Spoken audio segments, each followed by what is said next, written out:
Sports Talk coming to you on a Victory Monday, ladies and gentlemen. That is right. All is good. All is good. KU takes care of business. K-State and Junction City Blue Jay.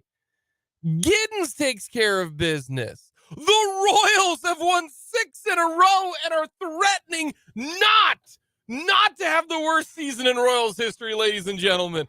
I was so wrong on that. We might turn this into a Royals 4 hours. We're not. And the Kansas City Chiefs made it a cruel summer for the Chicago Bears. I can tell you. It's only going to get worse. They need to shake it off. They've got a chance to win and beat the worst team maybe in a long time in the Chicago Bears. That's the worst team I can remember seeing take a field. Yeah. Don't blame me when I say that, okay? No. Don't. All right? But there might be a love story happening, you guys. Look what you made me do, Chicago. Look what you made me do. Now I'm going to have bad blood from my two co-hosts who are going to get so sick and tired of me talking about. I'll only be impressed if you start reeling off some deep cuts. Like these the radio hits. Yeah, these are all the radio hits. Guys, I'm not a Swiftie. That's all you're going to get are the radio hits, okay? That's all you're going to get, all right? I'm sorry. We got lots to get to. I am going to go into a rabbit hole because my wife went into a rabbit hole, and now I am with her in the rabbit hole, and we're going to break it down, including, and this is actually something that we can get into, what occurred last night. We're going to talk about that as well. A lot to get to. You got Jake Lamont, myself, along with Brendan Rosinski, Dan Lucero. Here's what I think happened. happened. Hate me right now. Oh, we'll get to it. We're Am I allowed to accuse someone of shaving points? You can do whatever you want. I mean, this is you. It's your. If you're going to go slander, go slander. It's not me. See, one time. It's not me. One time we were in the office, and I accused a certain former doofus head football coach at the University of Kansas of shaving points. And Jake said, you cannot say that on the radio. Well, so you can. It's going to be you. It's not me. All right. Fair. You can do whatever you'd like.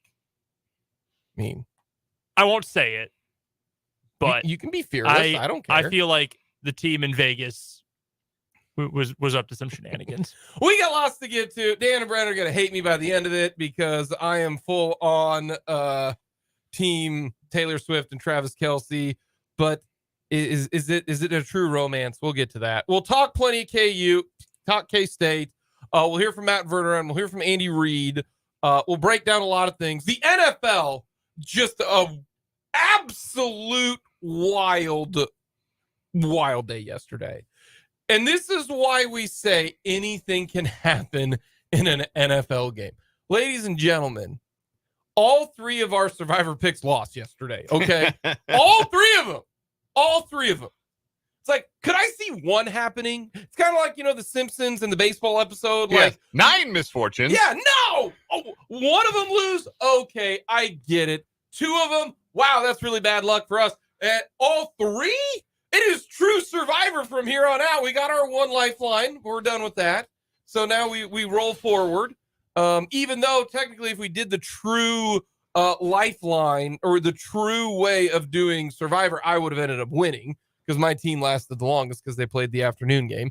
But we are, do you guys remember that argument last year? I do. That was fantastic. So we got a lot to get to. So much. Let us know your thoughts in the comments. Hit us up on YouTube. Go to youtube.com. Check out 580 Sports Talk. Hit the subscribe button. Also, check us out on our text line. Let us know your thoughts. Hit us up on that one. 272-9429 outside of Topeka, 785-272-9429. We will recap everything, starting with yesterday's game, non-T-Swift edition. I don't think you can really take anything from the game for the Chiefs. And the reason why is because the Bears are so bad. They're so bad. I know the Broncos gave up 70 And that's incredible in and of itself. But the Bears I've seen high school offenses that are more complex than what Justin Fields is doing. I've seen high school quarterbacks read the defense better than what Justin Fields is doing. See, I've got to disagree. I think the Bears run a very complex offense. Who else do you see having two receivers run the same route at the same time all game long? That's not something you see very often. How many other offenses make their quarterback read a route on one side of the field and an option man, a D end, on the other side of the field on an RPO? That's like calculus level running an offense. It's so bad. Yeah, dude, they suck. And I don't think you can even say like, oh wow, they ran it really well, because they did, but their defense is garbage. They're not any good. This is like when Georgia takes on Samford. Like, what can you take away from that? There's nothing. There is. I whittled it down. I grinded my thought process, and I wanted to say there's got to be something that I can come away with this game. But it has nothing to do with the offense for the Chiefs or the defense or anything about the Bears, because they're terrible. They're so bad. And it's very simple. Juwan Taylor's whole entire situation right now is absolutely mind-blowing. And you look at it two ways. You can look at it as one, all right, Juwan Taylor, move your butt up and get on the line of scrimmage. It is that simple, all right? If you think you're on the line of scrimmage, move forward. If you have to do what every wide receiver does when they are in middle school, you get on the line, you look to the official, and you point to him and say, I'm on, and the official does this and says, yeah, you're good. You want how I know that? Because I did that from 7th grade until I graduated when I was 22 years old. Yeah, wide receivers do it at every level. Every level. The amount of times where I just say, you just kind of give them the nod, it's kind of like the bro nod, right? When you're driving around, the head nod up means you know the guy. Head nod down means that I see you and I see and I got you. That's the difference between the head up and the head down. Mm-hmm. Head up is okay, what's up, buddy? I know you. You look at the ref and you head nod up, and he goes and he'll head nod down because he's supposed to be professional. You got to do that if you're Juwan Taylor. Like I'm at that point, or I'm at this point. They are no questions asked profiling Juwan Taylor, and this is complete horse. You know what? Like those are the two situations, and I know a lot of people are siding with and most of the people that I see this are following this are Chiefs people who are saying, how can you say that what Juwan Taylor's doing? And look at any snap from the game yesterday. There is no difference between Juwan Taylor and Donovan Smith on any single snap. There is none. I record every single game, saw that, and I went and I looked at it, and sure enough, you've got Donovan Smith and Juwan Taylor are exactly on the same level. No question. And then you look at it on plays where you got two tight ends or a wide receiver and a tight end. Seth Keister, who friend of the show, brought this up. On one play, you've got Noah Gray and Travis Kelce next to each other. They are right next to each other. One of them is on the line of scrimmage. One of them is off, because you can't have an eligible man downfield. Oh, you got to have somebody off the line of scrimmage and on, right? There's no difference. There is none whatsoever between the two. But those guys don't have reputations. Like I agree it's wrong. Like they shouldn't be doing it, but this happens in every sport. Remember Tarek Black, KU, 1 year, transfer from Memphis? Yeah. He was starting big man Joel Embiid's year. I've never seen someone pick up 2 fouls in a first half more frequently than I saw Tarek Black pick them up. And by the middle of that season, end of that season, they were just calling it because that was his reputation. They were just calling it every time. Every time he made any contact, it was a foul because that was his reputation. This happens everywhere. So I get that it's wrong, but this is on Juwan Taylor to fix this. Is this another Taylor Swift reference? Do we have to count that one for you? No, because I don't know what I just did. Reputation? Oh, no, totally not intentional. Good effort, dude. He didn't even know I was doing it. I'm just causing trouble. I'm sorry. But Dan, I'm so happy you're getting into this. No, I'm just stirring the pot over here. That's all I'm doing. That is awesome. You belong with me, buddy. Oh, no. Look what you've done. Look what you made me do. Look at that. It's not right for him to be being because it is profiling. You're right. You're 100% right. And Andy Reid is so upset to the point where he called out today. We're going to hear his press conference coming up. He said it's ridiculous. Do you know how bad it is for Andy Reid to complain about officials? Sure. But, like, you know it's happening. Like, you know it's going to end up happening. So fix it. Like, it doesn't make it right. That doesn't make it fair. But it is what it is. I think Andy Reid pulling Jawaan Taylor is more so of your side of the coin, where you have to be so far forward that you don't give them an opportunity to penalize you, as opposed to, and maybe you're starting to see Andy Reid now coming out in defense of Jawaan Taylor, which is what he always does. Sure. Unlike every other coach outside of a few who just flat out, like, for instance, Josh McDaniels today, blamed the defense for not getting a stop instead of his boneheaded decision. We'll get to that in a little bit. What a complete loser. But, like, I say the reality is, yes, you have a reputation, so they're going to call it, but it is complete and utter BS that they are, because every single other tackle lines up that way. I go back to this. What's happening to Jawaan Taylor is basically the same as a makeup call. Makeup calls should not exist. They shouldn't. Oh, you screwed up one call, so I'm going to screw up another one? Congratulations, you just made 2 wrong calls. Last I checked, 2 wrongs don't make a right. Like, that's the reason why I feel like that was the biggest takeaway in this entire game, is Jawaan Taylor having multiple penalties, and the entire Chiefs kingdom hates Jawaan Taylor right now, despite him being, as you pointed out, Friday, I believe it was. He is awesome. Was it Dan? Yeah. Dan mentioned that yesterday when we did our post-game show on YouTube. So good blocking when he's lined up on side. See, and that's why I actually think that pulling him from the game is less so a punishment by Andy Reid to Jawaan Taylor. I think that's almost protecting Jawaan Taylor, like, from a mental perspective. Because I would imagine, and I'm not trying to psychoanalyze Jawaan Taylor here, but I would imagine in that position, it is hard to continually be told you're doing something wrong and you're hurting your team, when, as far as you are aware and as you have been taught and allowed to do your entire career up to this point, you're not actually doing anything wrong. I would imagine that's hard on him.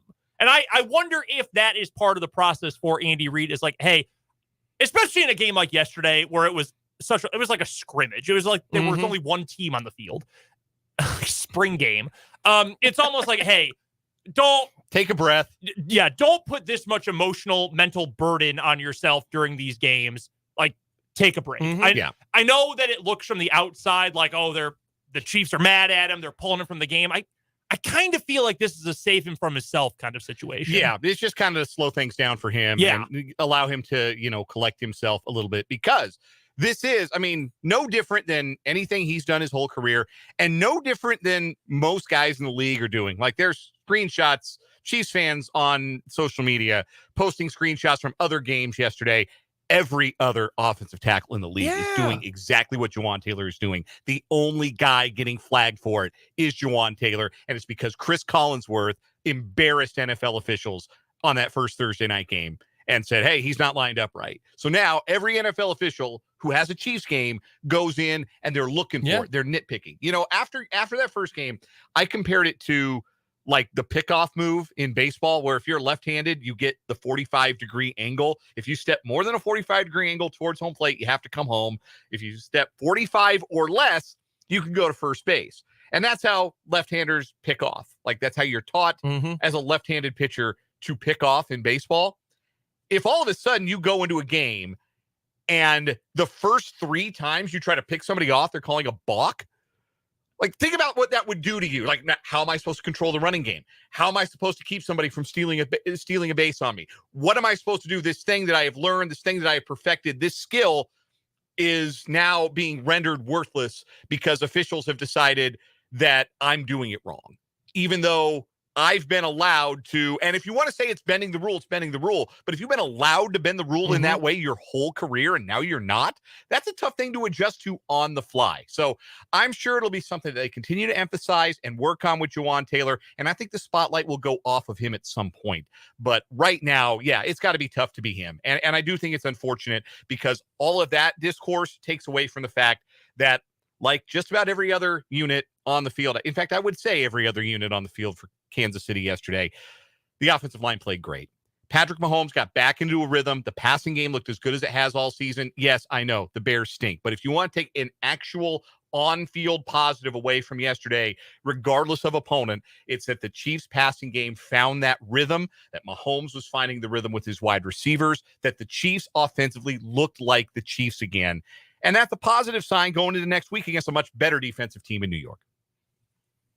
The game just got out of hand early, but that was my number one key. Get out early, and if you got out early, this game was going to be over. It really was. This game sucked, dude. Like, it wasn't fun to watch after halftime. So my brother lives in Ohio, right? This was the national game.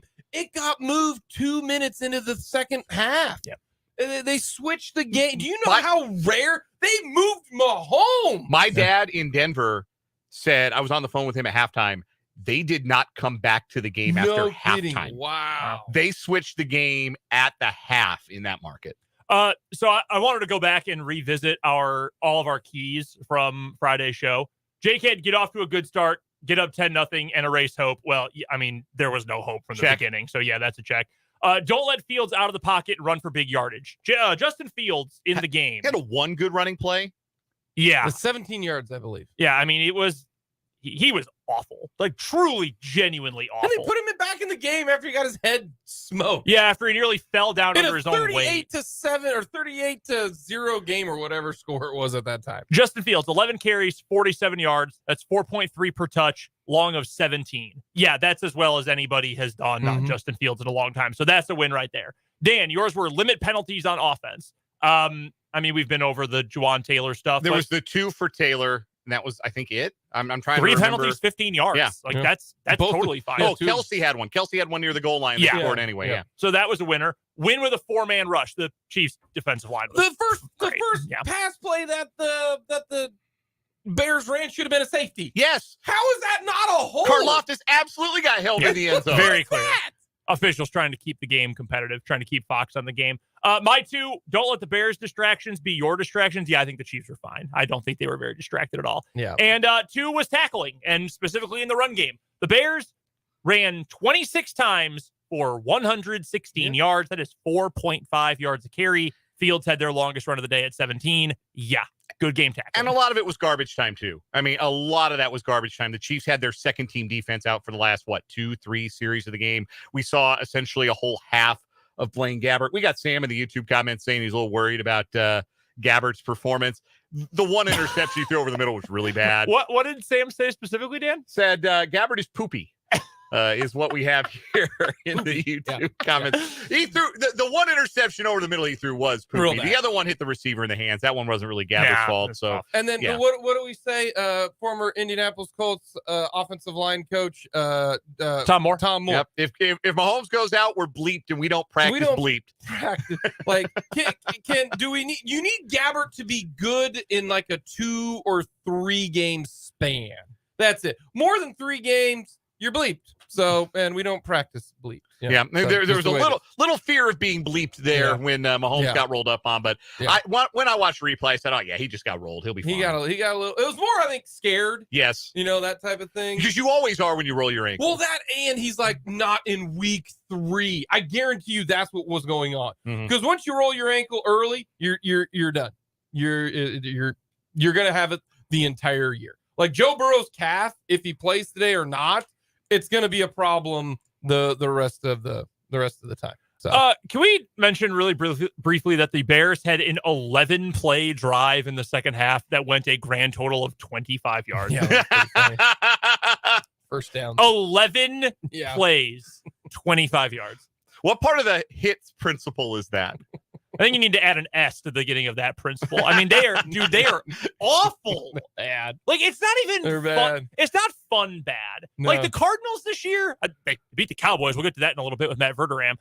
Like, they're still bad, but they're going to be fun bad because at least Dobbs can throw, and they seem to, like... They seem to be trying. Want to try. I think their coach is a dork, but they're rallying around Coach Dork. Like, there's something to that. Revenge of the Nerds, right? Yeah. Like, the Bears, I said this to a buddy of mine. I mentioned it to Dan earlier. That is 53 dudes cashing a paycheck. That is all that team is. It is bad. We got a lot more to get to. We'll talk KU. We'll talk K-State. We'll hear from Matt Verderame. Talk with Andy Reid.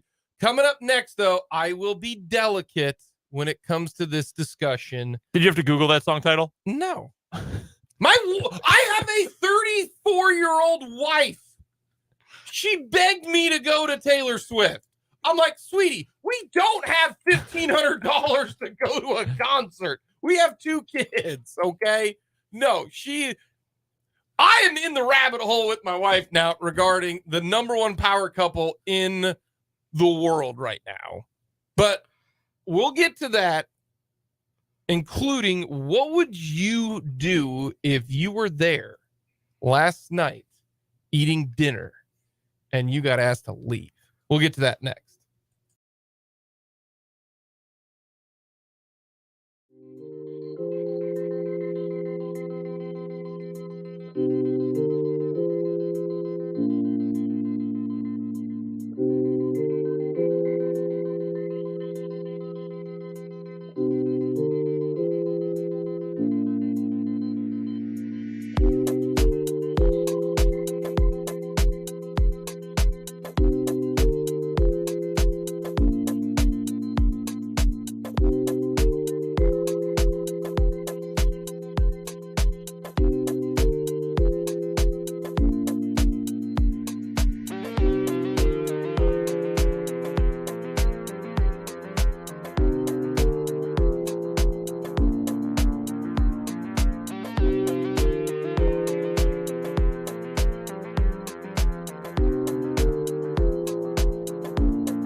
As much as I'm excited and I think it's hilarious that we're talking Taylor Swift and Travis Kelce. You know, I can't pump any T Swift music. You got nothing. I feel bad. I dropped the ball. I guess you could say I wasn't ready for it.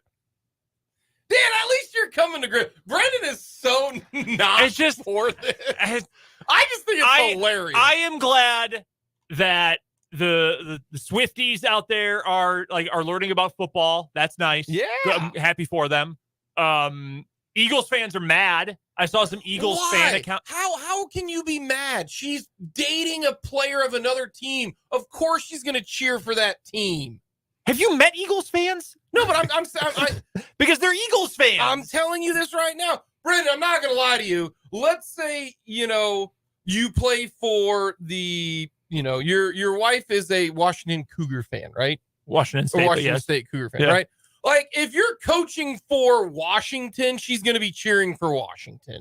Like, I hate to break it to people, and I know Eagles fans are nuts. I was going to say, we're not talking about people. We are talking about fans of the Philadelphia Eagles. Well, These are two different planes of I existence. just want everybody to realize that you need to calm down. Guy, all right? Go ahead and say it. You need to calm down. All right, here's the thing about all of this. One, I think this has been going on for a while. All right? Okay, I'm going to disagree with you, but I will wait for you to no. Here's the put thing. forth your theory. I think they've been together at least for a little bit, even going back to August. And here's the reason why. In a Chiefs video at camp, they try to do the fun stuff where they walk by. August is a Taylor Swift song, by the way. Yes. Don't blame me. Is that a Taylor Swift song too? It is. Yes. It is. Dan is fully on board with this. I'm digging it. I did not realize that. I know I'm out of touch. I fully That's not admit a Taylor that. Swift song. It's not. No, I have no idea. Like, I genuinely do not know many of these. Anyway, so the Chiefs had a video of who was your celebrity crush growing up, and all of them walk by and all that kind of stuff. And then Travis Kelce walks up with MVS. This is the audio. We don't have the visual on it, but if you're on TikTok, you can search it out. But so then MVS says Aaliyah, right? And who's been dead for a long time. And he even says he's got a tattoo. So here is the audio. You ready? Beyonce had me in the chokehold. Oh man, who was it? Ooh, Aaliyah. She's tattooed right here on my thigh. Yeah, nice. Okay. Right here on my Who was thigh. Mine was Taylor Swift. all right now. Ooh, Christina Aguilera. So here's the thing. He goes, ooh, and if you look at his facial expressions, it's like, oh my gosh, he actually said the person that I'm currently dating. Because he had no answer after MVS not knowing what was going on. Now, this is not my theory. This is the Swifties' theory. They go, did you see this video by the Chiefs? He looked like, you know what I'm talking about? When let's say, like, I say let's say you ask a real obscure question, right? And I get the answer exactly. What's your reaction? Your reaction is surprise. Your reaction is, whoa, I can't believe you got that. That when MVS just said, oh, Taylor Swift, and he was like, huh, and then he resorted to do something that he normally does, is try to be funny, and he did the whole cover his mustache, like, all right now. Like, he didn't know what to say, and then he quickly was able to say, because he didn't want to get it out then. I think they've been dating for a while. All right, you think differently. Two things. Okay. MVS was 7 when Aaliyah died, so that's a weird crush. Yeah, that's odd. Anyhow, neither here nor there. Anyway, so I'm interested in this because I'm not on either side here. So social media has been very funny about this, and there's like 3 kinds of people on this. There are the people, and believe us, we hear you on the text line. You do not care about this, and I understand not caring about this. I already hope they break up from one texter. Yeah, I get not caring. Then you have the Swifties who care about this more than anything in the world. This is like headline news. I think this is hysterical. And then you have us, and we're here for the jokes, Yes. right? Like people who are here for the funny on social media. We are here jokes. for the jokes. We are here for the posts. We are here for the memes. Everything. We are here to post Taylor Swift going, let's freaking go, as like a reaction gif from now till the end of time. Yeah. This is why I don't think this is a real thing. PR stunt? Part of me thinks yes, Okay. because Taylor Swift's last relationship was with the problematic Maddie Healy of the 1975, who at best has a very problematic sense of humor and at worst has some really problematic like personal beliefs. So maybe this is Taylor Swift trying to get back into good graces, date the funny football player who was on Saturday Night Live. Here's the other thing. Okay. This is the part of this that was wild, right? Like my wife and I were sincerely discussing this. Taylor Swift is in the suite with Donna Kelce. Yes. That's his mom. That's Yeah. Travis Kelce's mom. Yeah. Hanging out with your boyfriend's mom without the boyfriend involved for 4.5 hours. That's rough, right? That would be tough. Like, if all 3 of us are married, 2 months into our relationship, if we had to spend 4.5 hours with the woman who eventually became our mother-in-law, would that have been a comfortable time for you? Like 2 months into the dating, into the talking phase, if you want? If you're just in the talking phase, you got to hang out with your significant other's mom. That's rough, right? That's a tough ride. That's kind of difficult. That could be kind of awkward.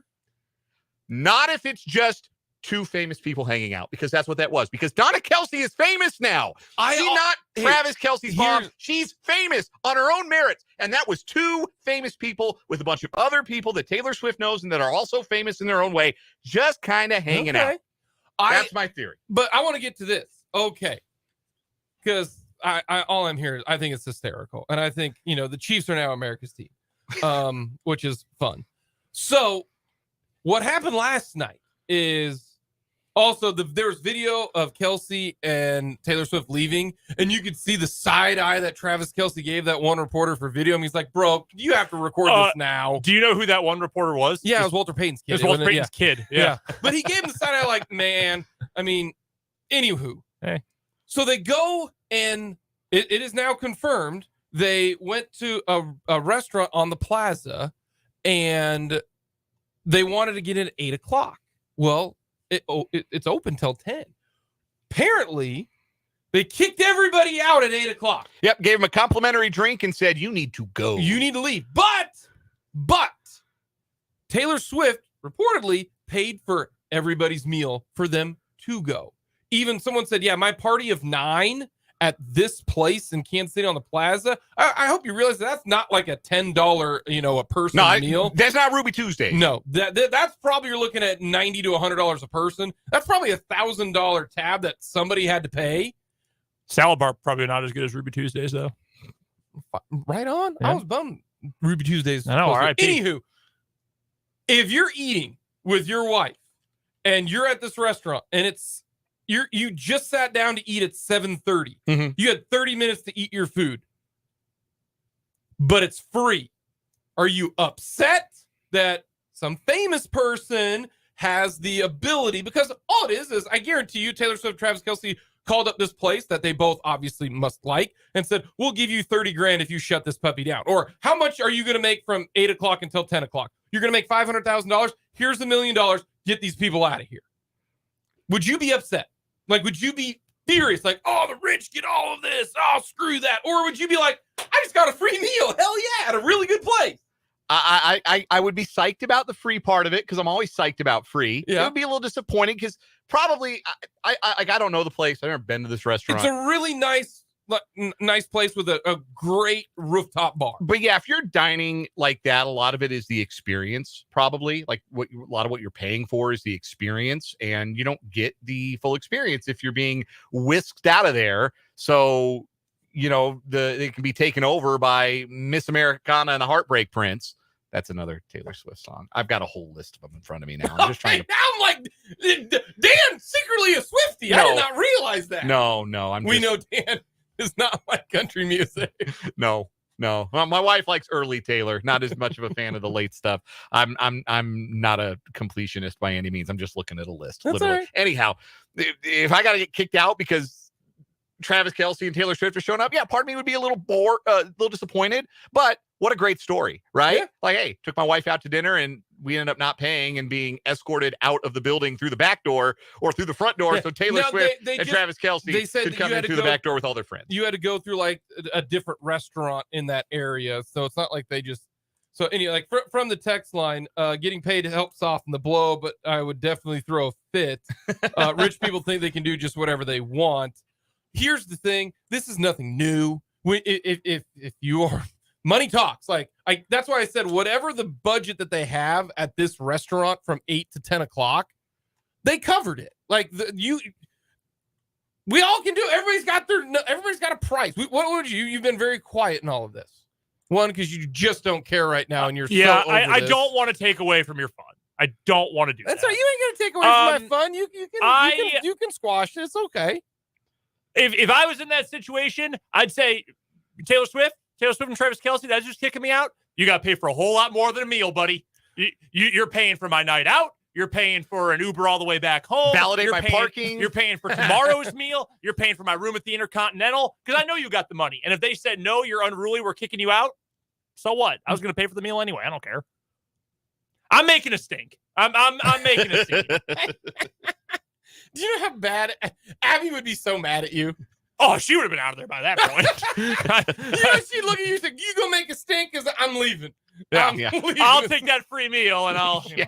You already got the Uber app up on her phone, I hate to be everything. the bearer of bad news, Brad, but you can make a stink all you want, but they're going to throw you out whether or not you like it or not. Well, no, I'm just working until I get thrown out or until Travis is like, I will give you a PS5 right now.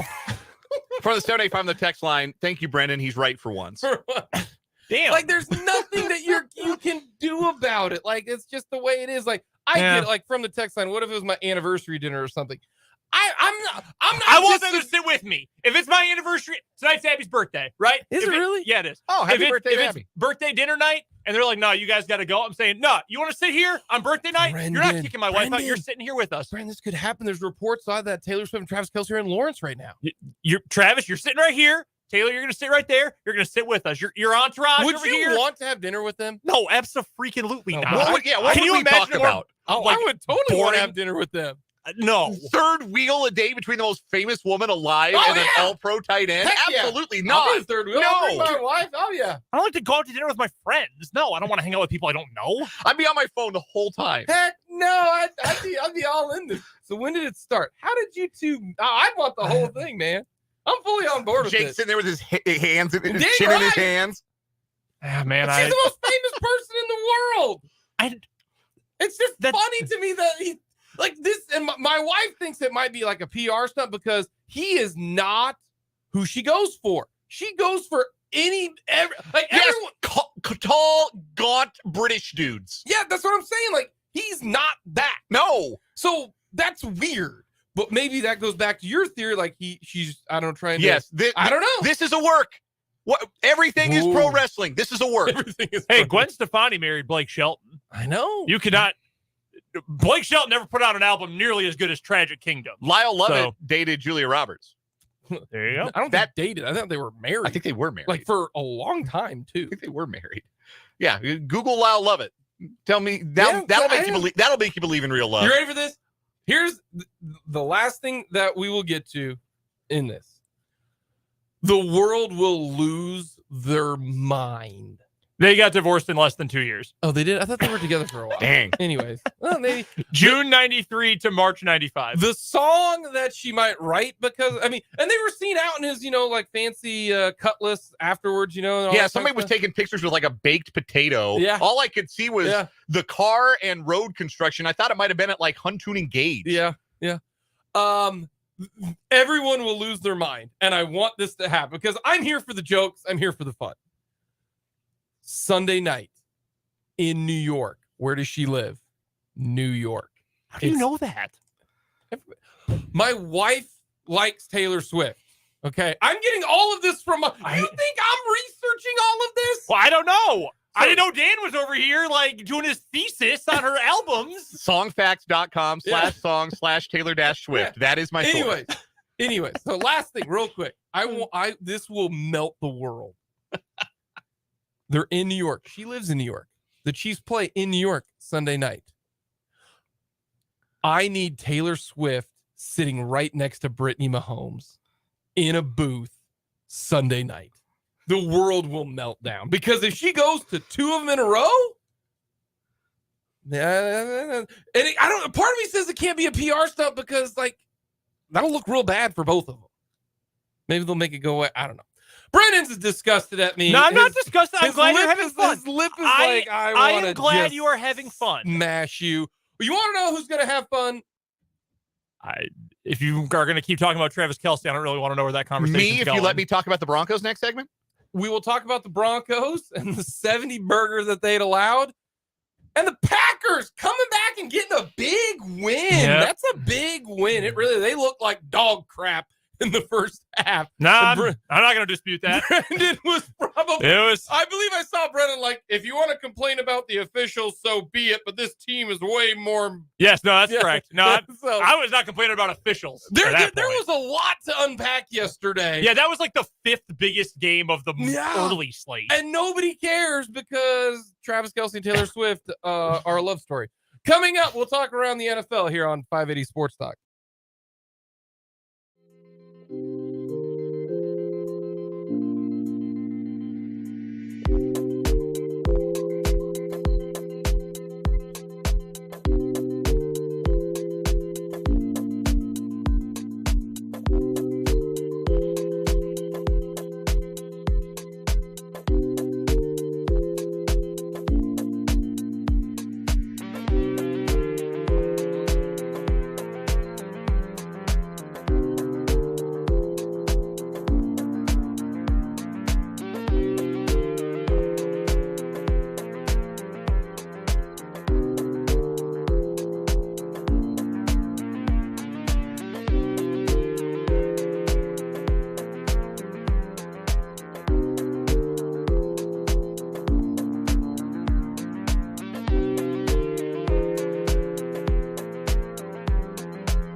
let's go around the NFL. Some Nirvana for that. See, I can get into that.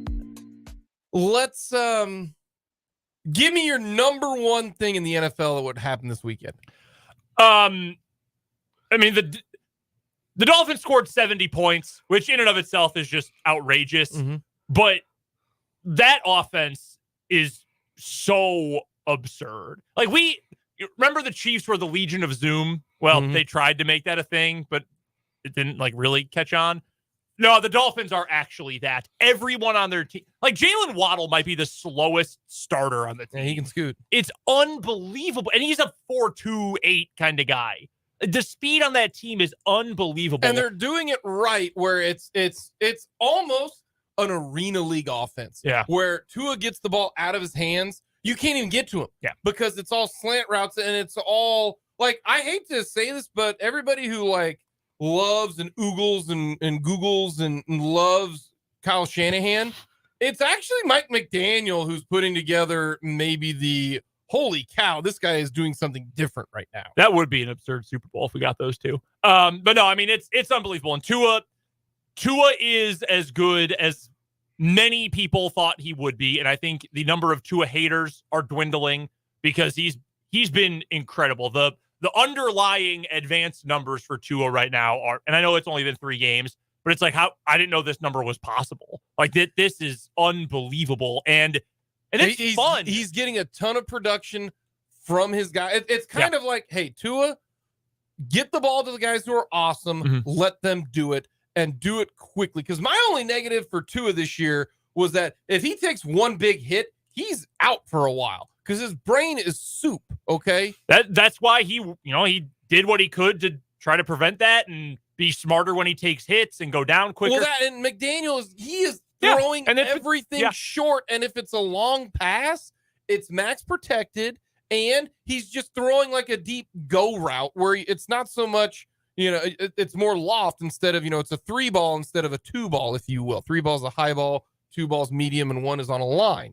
That type of thing. What was your number one thing over the weekend? There were a lot of things to discuss. I think that I just want number one right now. Number one is that. You want me to give you mine real quick? Sure, go ahead. Mine's very simple. The Cowboys lost to the Cardinals. Okay. They lost to the Cardinals. And they didn't just lose to the Cardinals. They got beat flat out. This wasn't like a fluke type of situation. Dallas's big weakness is defending the run. And the Cardinals schemed up some really good stuff in the running game. James Conner had a big day. Rondale Moore ran for a long touchdown. That was sick. I'm glad he finally had a moment. Too. Yeah. Pew, pew, pew, pew. Rondale Moore. Explosives. Yeah, that was mine. I could not believe that the Cowboys lost to the Cardinals. On the one hand, absolutely credit to the Cardinals for that. On the other hand, the Chiefs lost to the Colts in week 3 last year. And then the Colts were dumpster juice and the Chiefs won the Super Bowl. So I am not going to line up to dunk on the Cowboys just yet. It might just have been one of those weird ones. They overlooked the team that everybody thought was going to be bad. Sunday. And that team fought. Dak most weeks is not going to forget how to play quarterback inside the 10 on 3 different drives.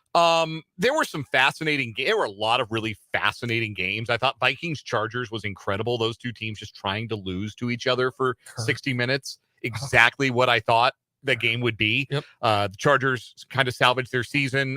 Justin Herbert was brilliant. Mike Williams is out for the year. The injuries starting again. Charger. Pile up for the Chargers. But I want to talk about Sean Payton for a second, because Sean Payton told USA Today, and I'm quoting here, "If this isn't a playoff team, I'm going to be pissed." And he also told the USA Today that everything that happened last year in Denver, his Broncos, we're going to do the exact opposite.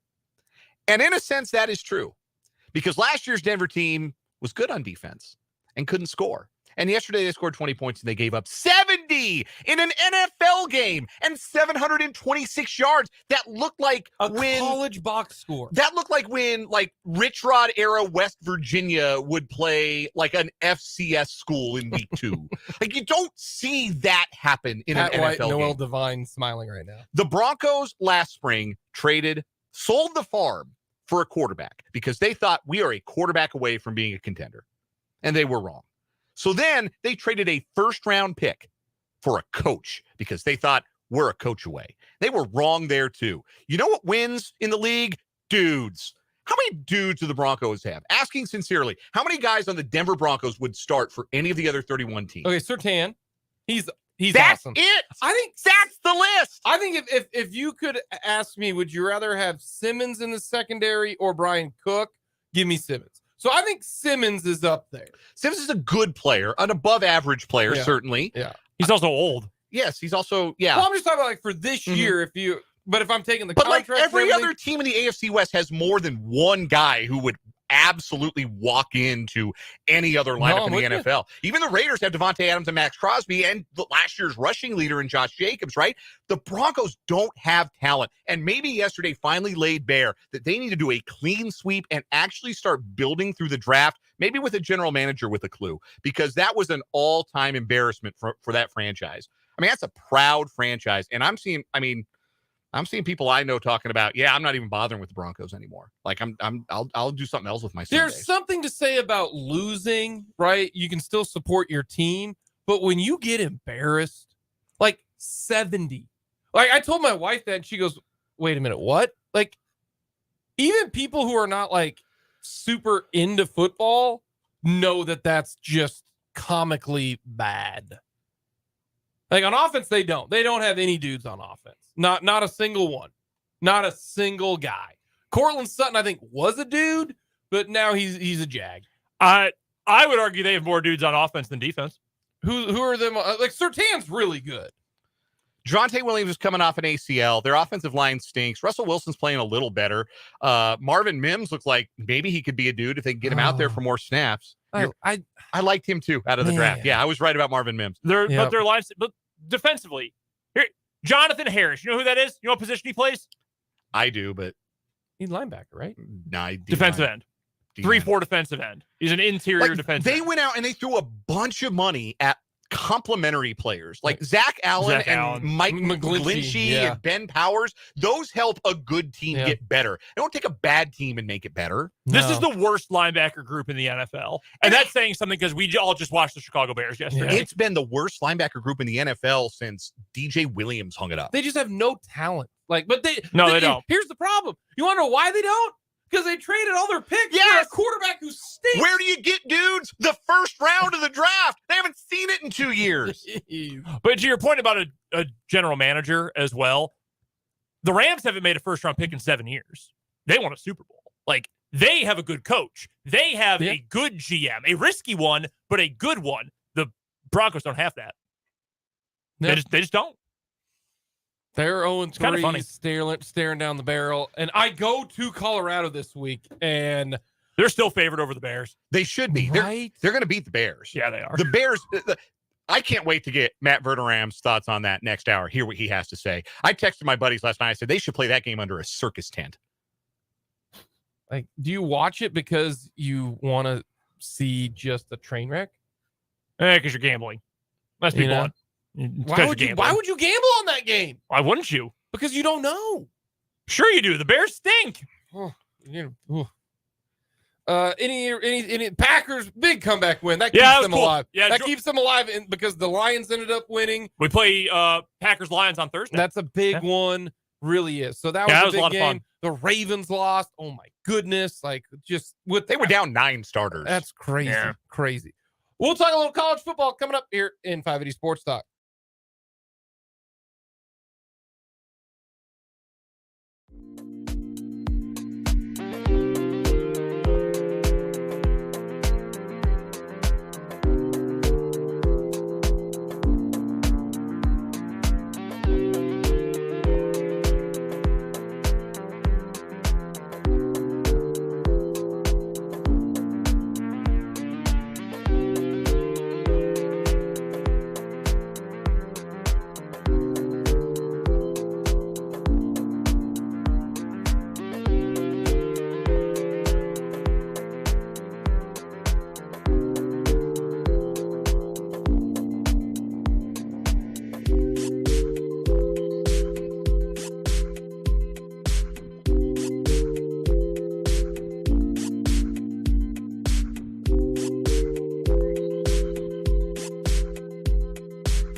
City Sports Talk, hour number 2. Thank you so much for joining us.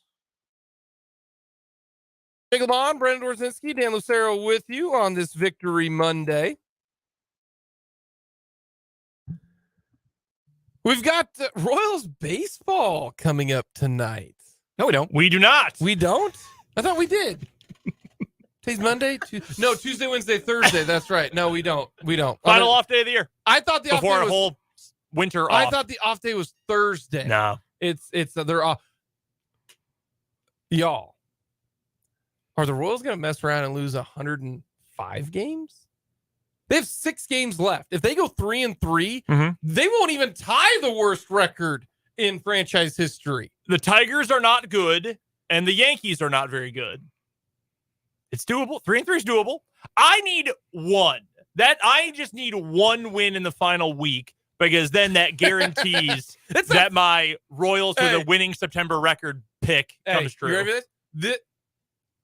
for this? Really smart. For the first time in forever, I am not going to be sucked up into this September boom and get all amped up for next year. I'm going to tell you this right now.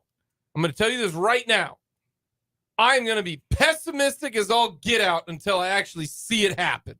You can call me pessimistic Pete. You can say LeBon the hater. And I'll say, yeah, damn right. Because every single year this has happened since 2015. Or 2017, really. 2018, 19, all of this. It's like, oh, we stink. And it's like, hey, we're really good in September. Look at that. We're going to use that as momentum to stink in April and May. Not doing it this year. I hope they do get that win, though. I hope so, too, because I'll feel really smart. I know. I hope so, too. I don't think I got anything else right during our preseason predictions, especially now that Houston is getting bounced. They're out of the lead in the AL West. Yeah, they might not even make the playoffs. They might not make the playoffs. They're only half a game up for the last wild card spot. 5 of 6 from them in a 2-week span. That's pretty crazy. That's amazing. And they're winning 1-run games at the end. All they gotta go is, dude, I just said, you don't want to be the worst team. If they win 2 games, they are not the worst team. They are one of the worst teams. If they go 2-4, that's 106 losses. That ties the 05 team. I hope that happens. This has been Royals Talk. Now moving forward. Can we talk about something that was entertaining and good over the weekend? And that was DJ Giddens is awesome. He's awesome. You know, I saw a buddy of mine tweet about how this looked like DJ Giddens was playing against Topeka High. Yes. And it immediately brought back a game to mind. I believe it was the 3 of us who were there calling it. Yes. At a Thursday nighter. Yeah. A Thursday nighter, 48-41 Junction beat Topeka High. Scored with like tenths of a second left. In the back corner of the end zone. Kai Thomas went nuts for Topeka High. Yeah. Devontae Harden had a huge game for High. DJ Giddens had 13 carries for 114 yards in that game. And like 3 touchdowns. And every offensive player for both teams had a career night that night. And I joked about it on Twitter. This is about like halfway through the second quarter. I joked about it on Twitter that if you can do it on a balmy night in September at Hummer Sports Park, you can do it anywhere. And I was like, man, this is already a great night for him. And then he just kept going and going and going. And you know what he didn't do on September 26th, a year ago or 4 years ago tomorrow for Junction City that night? He didn't catch passes because he was listed as a fullback for Randall Zimmerman's offense. You know what he can do now? Catch passes, and not just swing routes. He's running allegedly routes that Devin Gardner has never seen before, which is amazing because he played quarterback in the Big Ten, and I'm pretty sure Big Ten running backs run wheel routes out of the backfield, but that's fine. He's a legitimate pass catching threat. Yes. Along with the fact that no one can tackle him. And maybe it was just a bad day for UCF, but man, I'm happy for him. Yeah. I thought he'd be a good player. I know you felt the same way, and I think, Dan, you feel similarly too. I didn't think he'd be Big 12 good. I thought he would be like, MAC, a running back in the MAC, or a running back, like maybe I did not think he would be added to the illustrious list of K-State running backs to rush for 200 yards in the game. no. But Deuce Vaughn never did that. The last guy to do it was Alex Barnes. Wow.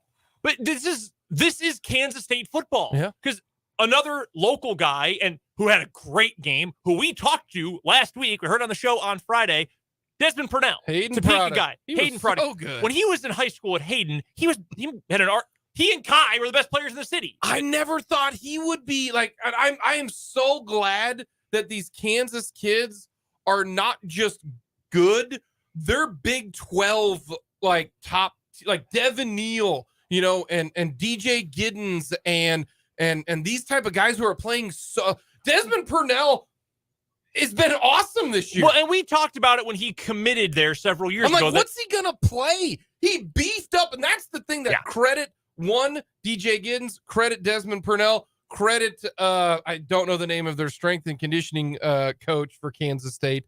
But, like, I never thought DJ Giddens would be the Leonard Fournette, like, guy who just mauls you. Tackle him. Like, Tremaine Carroll, director of strength and conditioning. And I never thought Desmond Purnell, like, when I saw him, wearing number 22 out there 22 for Hayden, he's playing defensive back. I was like, okay. I never thought he'd be outside linebacker.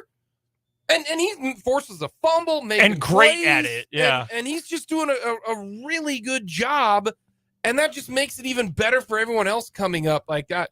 The game was kind of K-State thus far this year, where they've got some holes. Howard, it sounds like and looks like, gonna throw an interception every single game, and he's a viable threat running it when they choose to use him, and they needed him. That's always what it's gonna be like. And this is why it is dangerous to run your quarterback, but why it is also such a weapon. It's dangerous because you can get hurt. Mm-hmm. The amount of hits you take now, Will Howard, a little bit different because he's built he's bigger than Ben Sinnott. But the more hits you take as a quarterback, the problem it is, but when you are able to use that guy as a running threat, it is so hard to stop. And that was proven on Saturday night at Bill Snyder Family Stadium. He was the closer at the end of the game. The 2 touchdowns late, the defense, they gave up the real. They were bad on third down. 2 touchdowns were on third and long. Yeah, a couple of really bad third and longs. Yeah, that was real bad, including the screen pass. I don't know if K-State coaches are like, guys, it's 3rd and 18. Maybe let's worry about a screen pass. And if the players didn't, recognize that, well then, yeah. Anytime it's 3rd and long, it looked like they brought 6-man pressure and just it was a numbers game on the perimeter that they lost. Like there's some good and some bad with what occurred for Kansas State. The good shows you that Will Howard is one tough dude. He is a weapon running the football. And you got to put up points because this K-State defense at times can get got. Yeah, it's been susceptible now 2 weeks in a row to the big play. And I think you see what they're missing is they don't have like the NFL guys at corner that they did last year. They're missing some of that. Like, I think Jacob Parrish has played well. He certainly has had some moments where he's gotten interception. But he had a pick on Saturday. Will Lee has had some moments. He's also had some plays where he's gotten beat. Like that's usually what life is for cornerbacks in the Big 12. Like they're just kind of average instead of being well above average at cornerback like they were last year when you had Boydo and you had Juju Brents. How good was he yesterday? So yeah, awesome day for him. They are not as good in the secondary as they've been, and they're very inexperienced at linebacker. Austin Romaine, true freshman, out there starting, and he played well. I mean, he held his own. Linebacker, that is so hard to do. But they're not like crazy athletic, and they're not experienced at the linebacker spot. And sometimes that means you are going to get hit for those explosive plays, and you are going to be vulnerable against an offense that does a lot of misdirection, gives you a lot of eye candy, loves to run trick plays, a Gus Malzahn offense. So Kansas State knew they had to win this game, and Chris Kleiman talked about it. I was there in the post-game press conference. Chris Kleiman said we had to win the game a certain way. We had to make sure we made enough splash plays on defense, yes, but we had to control the ball on the ground. He said, even if we didn't run it well early, we had to stay with it. And the end result was a game that kind of felt like an old school K-State game because they ran 82 plays and they gave the ball to their bell cow running back 30 times and threw it to him another 8. This is wild. This is the only thing about this, and you guys can criticize me all you want, okay? The ball ain't heavy. It's not like this football weighs a lot and it's hard to run with a football. No, I mean, I think the 30 carries, the workload is the hits. It's not carrying. Literally carrying. That's my favorite joke is like, oh, he carried it 44 times. My goodness. It weighs like half a pound. Maybe they were using a weighted ball. So maybe that's why K-State was winning. So it did. It felt Galaxy brain. It felt a little old school K-State. And Kleiman said after the game, we told DJ Giddens, we're going to keep feeding you. We're going to feed you and keep feeding you. And they told Will Howard during the game, look, if we're going to win tonight, you got to run the ball. You have to be a running threat. We're going to have to run you. If you're not up for that, let us know. Essentially, that was kind of left unsaid, was if you can't do that, we'll put somebody else in who can, but we have to have the quarterback run threat tonight. And Will Howard, tough as they come, he, as you said, was the closer. That 31-yard run was the one that put the icing on the cake. So I thought that was a really impressive offensive performance. Kansas State is putting up, I think they're averaging like 480 yards a game. They're putting up monster offensive numbers. This is an outstanding offense, and their offensive line got back on track.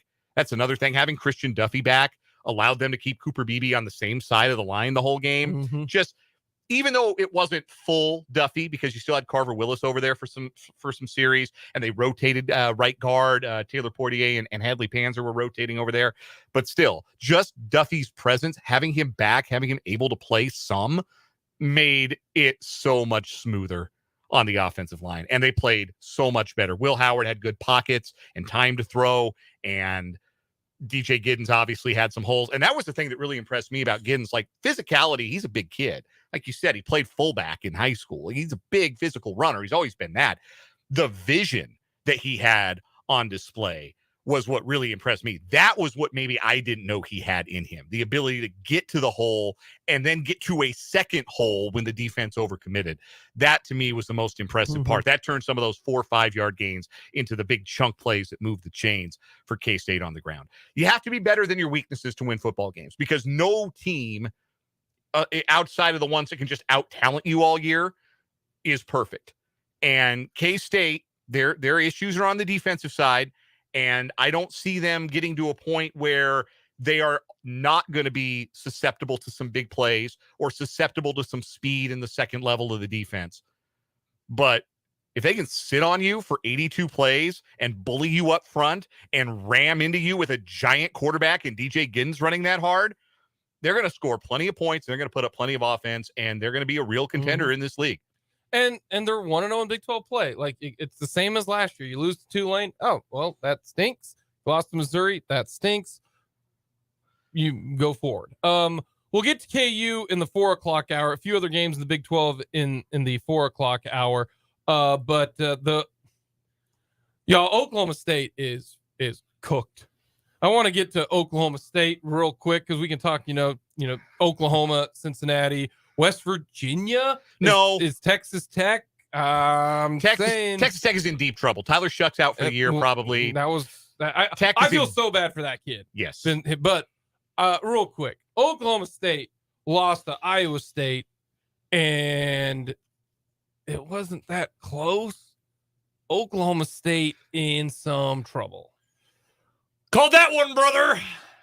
They stink. The game passed Gundy by. Yeah, and he's too damn stubborn to learn how to coach in 2023. They won't play the NIL game, and they won't play the transfer portal game, and now you lose on the field because you don't have talent. They don't have it. They don't have players like they used to have.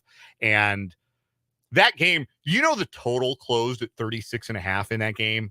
And Iowa State scored 34 on their own. It was 34-20 final. That was the worst performance by any Big 12 team this week, Oklahoma State. They look, the Gundy era looks to be in the refrigerator, so to speak. There are 2 high-profile Power 5 coaches right now who just refuse to get with the times, and they are actively seem to not care how much it hurts their program. The difference between the two is one is still pulling in 4- and 5-star recruits.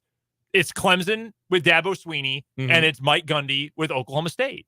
And Clemson is still winning, and they're still going to be on the binary of good or bad, good, because Dabo's still a good, if not stubborn coach, and they're still getting that good high school talent, but he refuses to play the NIL game. He refuses to play the transfer portal game. The more so is the transfer portal the game. portal is hurting them because they're not replenishing any of the talent they happen to lose for playing time or whatever. Well, their peers have done a great job with that. Yes.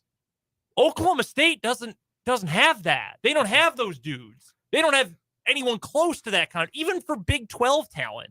Like, we were doing the thing with the Broncos earlier. You look at the Oklahoma State depth chart, okay?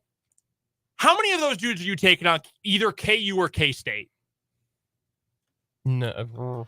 Seriously, like The wide receiver's a good player. Brennan Presley? Brennan Presley. Yeah, Presley's a good player. Yeah. I like Brennan Presley a lot. I think Stribling could play. I don't know that he'd start, but he could maybe play for those two teams. None of those quarterbacks are good enough. No, they stink. They're all garbo. And the Big 12 is still very much a conference where you have to get good quarterback play if you want to be competitive. I think that's anywhere now. Like, but it's especially the Big 12. So it's especially the Big 12, and it always has been the Big 12. I think if it's a good conference and like the MIAA is the same way. Like, if you have bad quarterback play, you're not winning. I think it's more so an element of in a conference where the difference between best and worst or best and even middle class is so close. Like, as great as KU has played, for example, I still think KU is probably in the middle class of the Big 12, which is fine. Correct. But the difference between where KU is and where, say, Oklahoma is not that big. And one of the reasons why is the fact that KU has a good quarterback. Just like the difference between Kansas State and Texas, top 10 Texas, and Kansas State, I don't think is that big.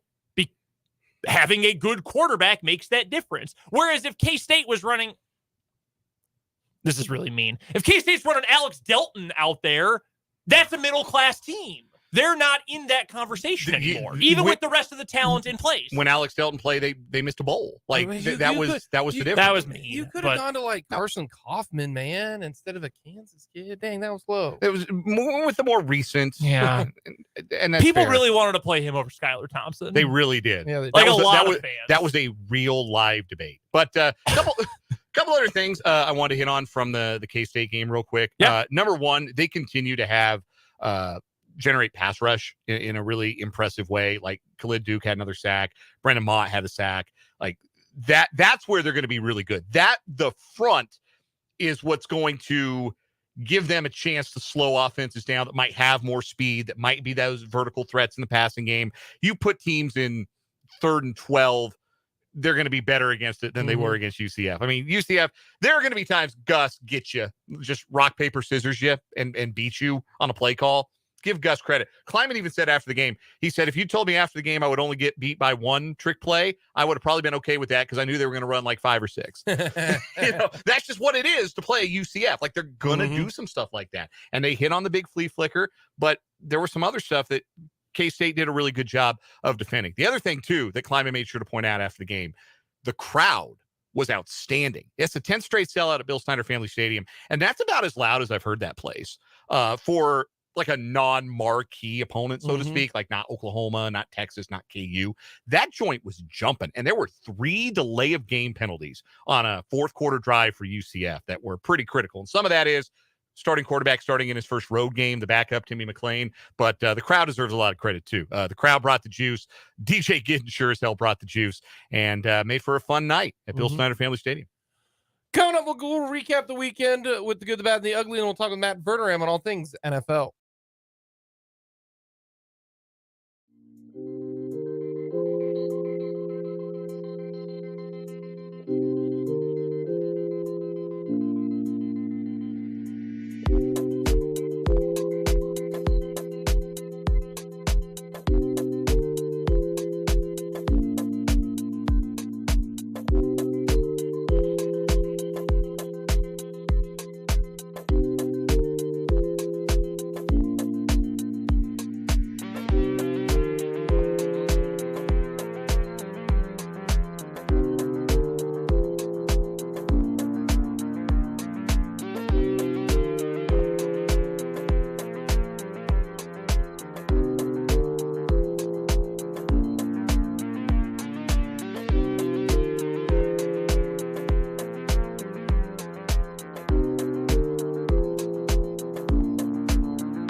recapping the weekend with the good, the bad, and the ugly. The good, I went 5-0 on our show picks. Hey, Look at you. What's up? What's happening? What's extending up? the How lead. about that? That was my good. There's a lot of good this weekend. Yeah, the good for me is, the football was just great. Chiefs, KU, K-State, all won. High school action was great. We've been extremely spoiled with good high school football games the last 2 Fridays. Washburn Rural knocking off Manhattan. 16 straight wins for the Indians going into Friday night. Washburn Rural gets the win. That meant so much to those Washburn Rural players. Yeah, it was awesome. Like they were cool. were emotional after that game, which by the way, you need to get everything back in order because Junction really good this week. Yeah, that's Can't have a letdown. No, but that's a dang good team. It's a well-coached team. And it was a really, really fun game on Friday night. But no, just great football. The Packers won this week. That obviously improved my mood quite a bit. We do have something to get to though. Brendan, I Okay. have to ask this question. Okay. What are we going with? Are we going with what you put down on the rundown, or are we going with you put down on the internet? Yeah, so We all right. need So to here's determine an this. explainer of the issue.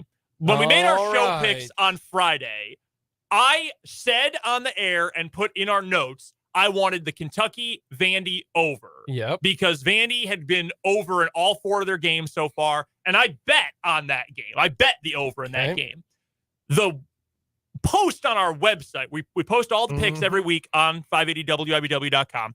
I copy and paste the previous week's post, and then I just change the picks because then I don't have to reformat it every week or re-add the links or whatever.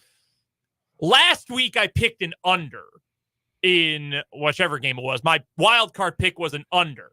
So I put in Kentucky Vandy 49.5, but I left under instead of switching to over. But he did say over on the air. He's on record. Dan, we went and checked the We're tape. supposed to make him sweat it I out think a little we bit. made him No, sweat enough. no. In I was gonna be like, nope, you said under. You're going to the under. In defense of the bit, I have been thinking about it since Saturday afternoon when I opened the post at the booth and I thought, oh my God. I know I said I over on asked the air. Dan though. that. I was like, Dan, he had this as the because I just looked at our website to tell the thing. I was like, he said under. I was like, I don't think that was right, but he wrote it down. No, the rule is what you say on the air. Okay. Because that is on record here. Yes. Kind of like when I switched my pick from the Chargers to the Packers. Yeah. It's whatever's on the air. You can change what's typed on the internet. You cannot change what is saved on our air check. Correct. So, Facts. okay. All right. I appreciate the fair arbitration. Yeah. here. So, I just want to have some fun. Yeah, it was a really good football weekend. It was an awesome weekend of football. My Seahawks honored the 2013 Super Bowl champs and then played a very 2013 football game where they beat up the other team up with the running game and ended up winning, pulling away late to beat Carolina.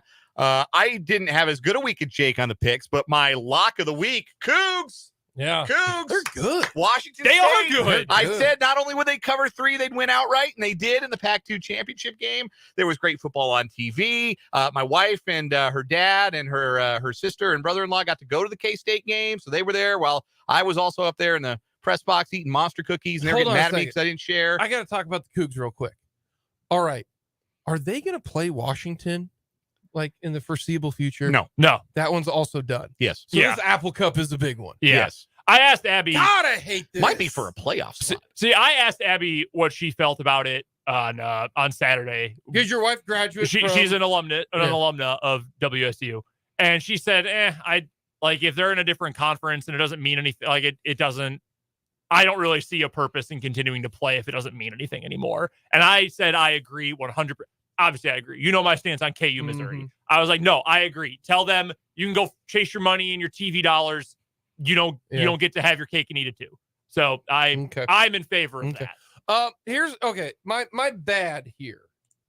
My bad is everybody bashing Ryan Day and Dan Lanning for their pregame and postgame speeches. And here's the reason why. Whatever it takes to fire up 18 to 22-year-olds, they're going to do. They're going to do, okay?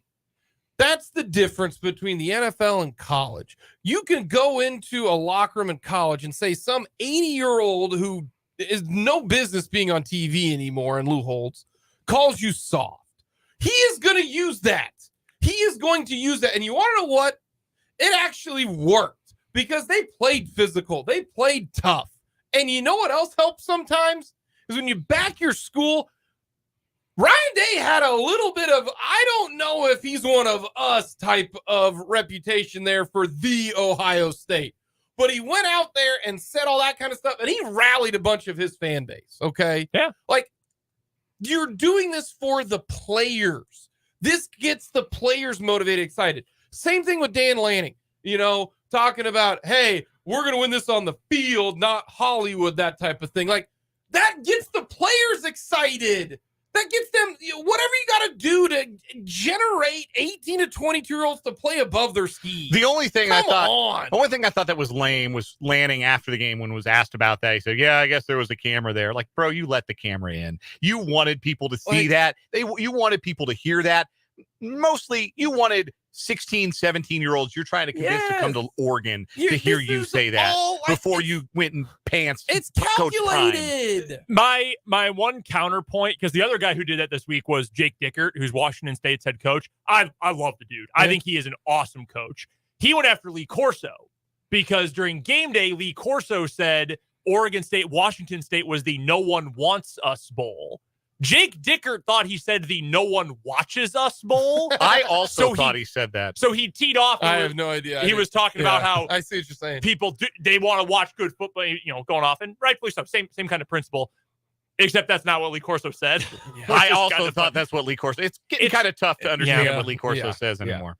The bad for me is that the Bears are the worst team in the NFL, and it's not even like funny bad. It's just kind of pathetic. You got anything? No bad. The Denver Broncos gave us 70 points, 760 yards total offense. It was bad. The ugly for me is that Indiana had to go to 4 overtimes to beat Akron. The Zips. Akron. The Zips. There's the Zips. I don't even know what a zip is. Also, USC's defense. They're really bad. Coming up, we're going to talk all things NFL with Matt Verderame.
Talking all things NFL with our NFL insider, Matt Verderame. You can follow his work at Sports Illustrated, SI.com. You can follow him on Twitter as well, at Matt Verderame.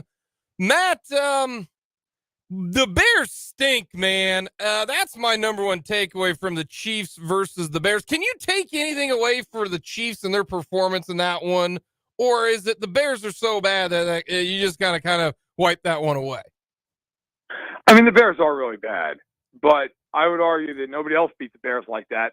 I mean, there's something to be said for they not only did their job in winning the game, they did their job in getting right offensively and defensively. I'm pretty sure that if Mahomes stays in that game and there's not 2 picks, like they probably would have shut Chicago out. I don't think the Bears are even going to sniff scoring a point. So, but they were dominant in all phases. And Chris Jones played 16 snaps in the game, and Bolton didn't play. Obviously, with the sprained ankle, it didn't matter. I mean, they rolled Chicago. Usually, in a game that's that big of a blowout, the team with the losing quarterback usually throws for a decent amount of yardage. Like that's just the way it works. You're up to so many. You're playing back. Fields threw for 99 yards and a pick in that game. I mean, that's about as dominant a defensive performance as you're going to see. I don't care who you're playing. So, no, I think the Chiefs should feel really good about it. I know it's a game they absolutely should win. They should win by multiple scores. But the way they played, yeah, they should feel great about that getting ready now for the Jets. Is this defense now 3 games in something that the rest of the NFL should really take notice to? Yeah, look, it is a small sample size in terms of the season, but they played really well defensively last year at the end of the season, too. I mean, this is a group that once they got McDuffie back from injury last year, they took off. I remember writing a piece at the time for Fanside, where I wrote that if you looked at their pass defense, they got better by like 100 yards per game when McDuffie came back last year. I mean, it was notable. The only, and this still holds true, obviously, with the first 3 games this year, the only time they've had a 300-yard passing performance against them when McDuffie's played was the Super Bowl. That's it. Nobody else has done it. And they played everybody. I mean, they played Lawrence 3 times in that stretch. They played Burrow 2 different times. They played Hurts, of course, did have the 300-yard game. They had Goff. They've played a ton of good quarterbacks with big-time offenses. Nobody can throw the ball for major yards on them. And if you look going forward, I'm guessing Zach Wilson's not going to be the guy who gets 300 yards. Cousins is leading the league in passing yards. I mean, maybe he does it, but it's tough. And they have a great front. They're getting a ton of pressure. Dan has been excellent. That defense, they don't have a ton of like all-pro players, but show me the weak link. Show me the guy that's not a good player. And I think that's the strength of the team. Is it something that how well they ran it? And is that something that you think is big to put on tape? Yeah, I think, it's something they needed to do more of. I mean, in the first 2 games, they didn't run the ball. And against Jacksonville, they ran twice. If you take away Mahomes' couple of scrambles in the first half of the game. They need to be able to effectively run the football. Doesn't mean they've got to rush for $150 like they did yesterday. But they have to be able to at least threaten you. Because, look, I thought a big part of the problem for the Chiefs and their receivers in the first couple of games, yes, they didn't have Kelsey week 1, and week 2 he was kind of limited. But when you don't even threaten to run the ball, it makes it so much easier for the safeties to get their depth, the linebackers to get their depth, for those pass rushers to just say, screw it. I'm going to go up the field 100 miles an hour. What do I care if you run the ball twice in the half? What does it matter? Fine, we'll concede 6 yards a carry. When you run the ball, even if you're averaging 4 yards a clip, 3.5 yards, it makes the other team respect the fact that you might run the ball. You might get those linebackers a step closer to the line of scrimmage. You might get that safety looking in for a quarter of a second longer. In the NFL, that's ball game. That's the difference. That's the difference between being wide open and being covered. So I thought the Chiefs did a nice job. It set up a lot of throws at the deeper levels. It was a really well executed, well planned for game by Kansas City. Last question I've got for you. You are from New York, and the Chiefs go to New York. I don't care about the game at all. I want to know if I see Taylor Swift next to Brittany Mahomes in a box, will that actually break the internet? Yeah, probably. Probably, yes. I'd have to imagine she's going to be at the game. She lives in New York, and is somebody who's, again, it's from the area. I mean, you're talking, it's like 8 miles, I think. as the crow flies. So, and I'm guessing she's not going to jump in like her Mazda and head over the game. So I'm thinking she's probably going to get there a little quicker than most people who are stuck in traffic on Route 4. So, yeah, I think if she's at the game, she's sitting there with Brittany Mahomes, and they're jumping around and high-fiving and having a good old time, and she's up by 30. You're going to have one fan base in the league who thinks it's the coolest thing in the world, and you're going to have 31 other fan bases who hate them with a visceral passion. And that's football. That's the NFL. We're chatting with Matt Verderame, who covers the National Football League for Sports Illustrated. He joins us every Monday at this time here on 580 Sports Talk on the Fleming Place Wine and Spirits Hotline. You can find Matt's work over at Sports Illustrated, or in Sports Illustrated, I should say, and on SI.com. Follow him on Twitter at Matt Verderame. Some of the other big games from around the weekend, Matt. Let's go to the Great White North. The Chargers hold off the Vikings in a battle of who can bungle the end of the game more. Did that game say more about the Chargers and maybe their quarterback, Justin Herbert, or about the Vikings? I think it says something about both of them. Look, the Vikings are just a disaster on defense. I mean, the only way they can get pressure is by blitzing everybody. And that doesn't work against really good quarterbacks. And while I sometimes have more reservations about Herbert than most, he's a really good quarterback. Like, nobody would deny that, at least if you're being honest. And they just sat there and blitzed and blitzed and blitzed and blitzed and blitzed. And when you're going to do that, you're going to give up one-on-ones on the back end, and they have nobody, including Byron Murphy, who can cover Keenan Allen. And so Keenan Allen had the game of his life. I think he had 18 catches, 215 yards, something like that. Ridiculous. But, not to be that guy with the Chargers, it's also a game that if you actually watch the game, I watched every snap of that game. It's also a game you walk away from and go, God, they are so fortunate they won that game. I mean, it's 4th and 1 at their own 24-yard line. And Stanley, who just, I know is like the analytical darling of all time because all the models say, oh, you should go for that. I don't care. Those models are wrong. I'll fight that to the death. Punt the ball. Punt the football and make the Vikings go 75 yards with the football with Cousins. And instead they go for it. They don't even throw on a day when Herbert's 40 of 47. They run some trap play up the middle and get stuffed, but they're bailed out by the fact that Kirk Cousins treated the last minute of that game like he's never seen an NFL football game before. Could have spiked it, could have thrown it out of bounds. Instead, panics, runs off 20 seconds, and then throws an interception played across the middle. So I don't think either team is particularly good, but yes, if you're the Chargers, you saved your season, and now you're going to go play the Raiders, who should be, especially now with Jimmy Garoppolo on concussion protocol.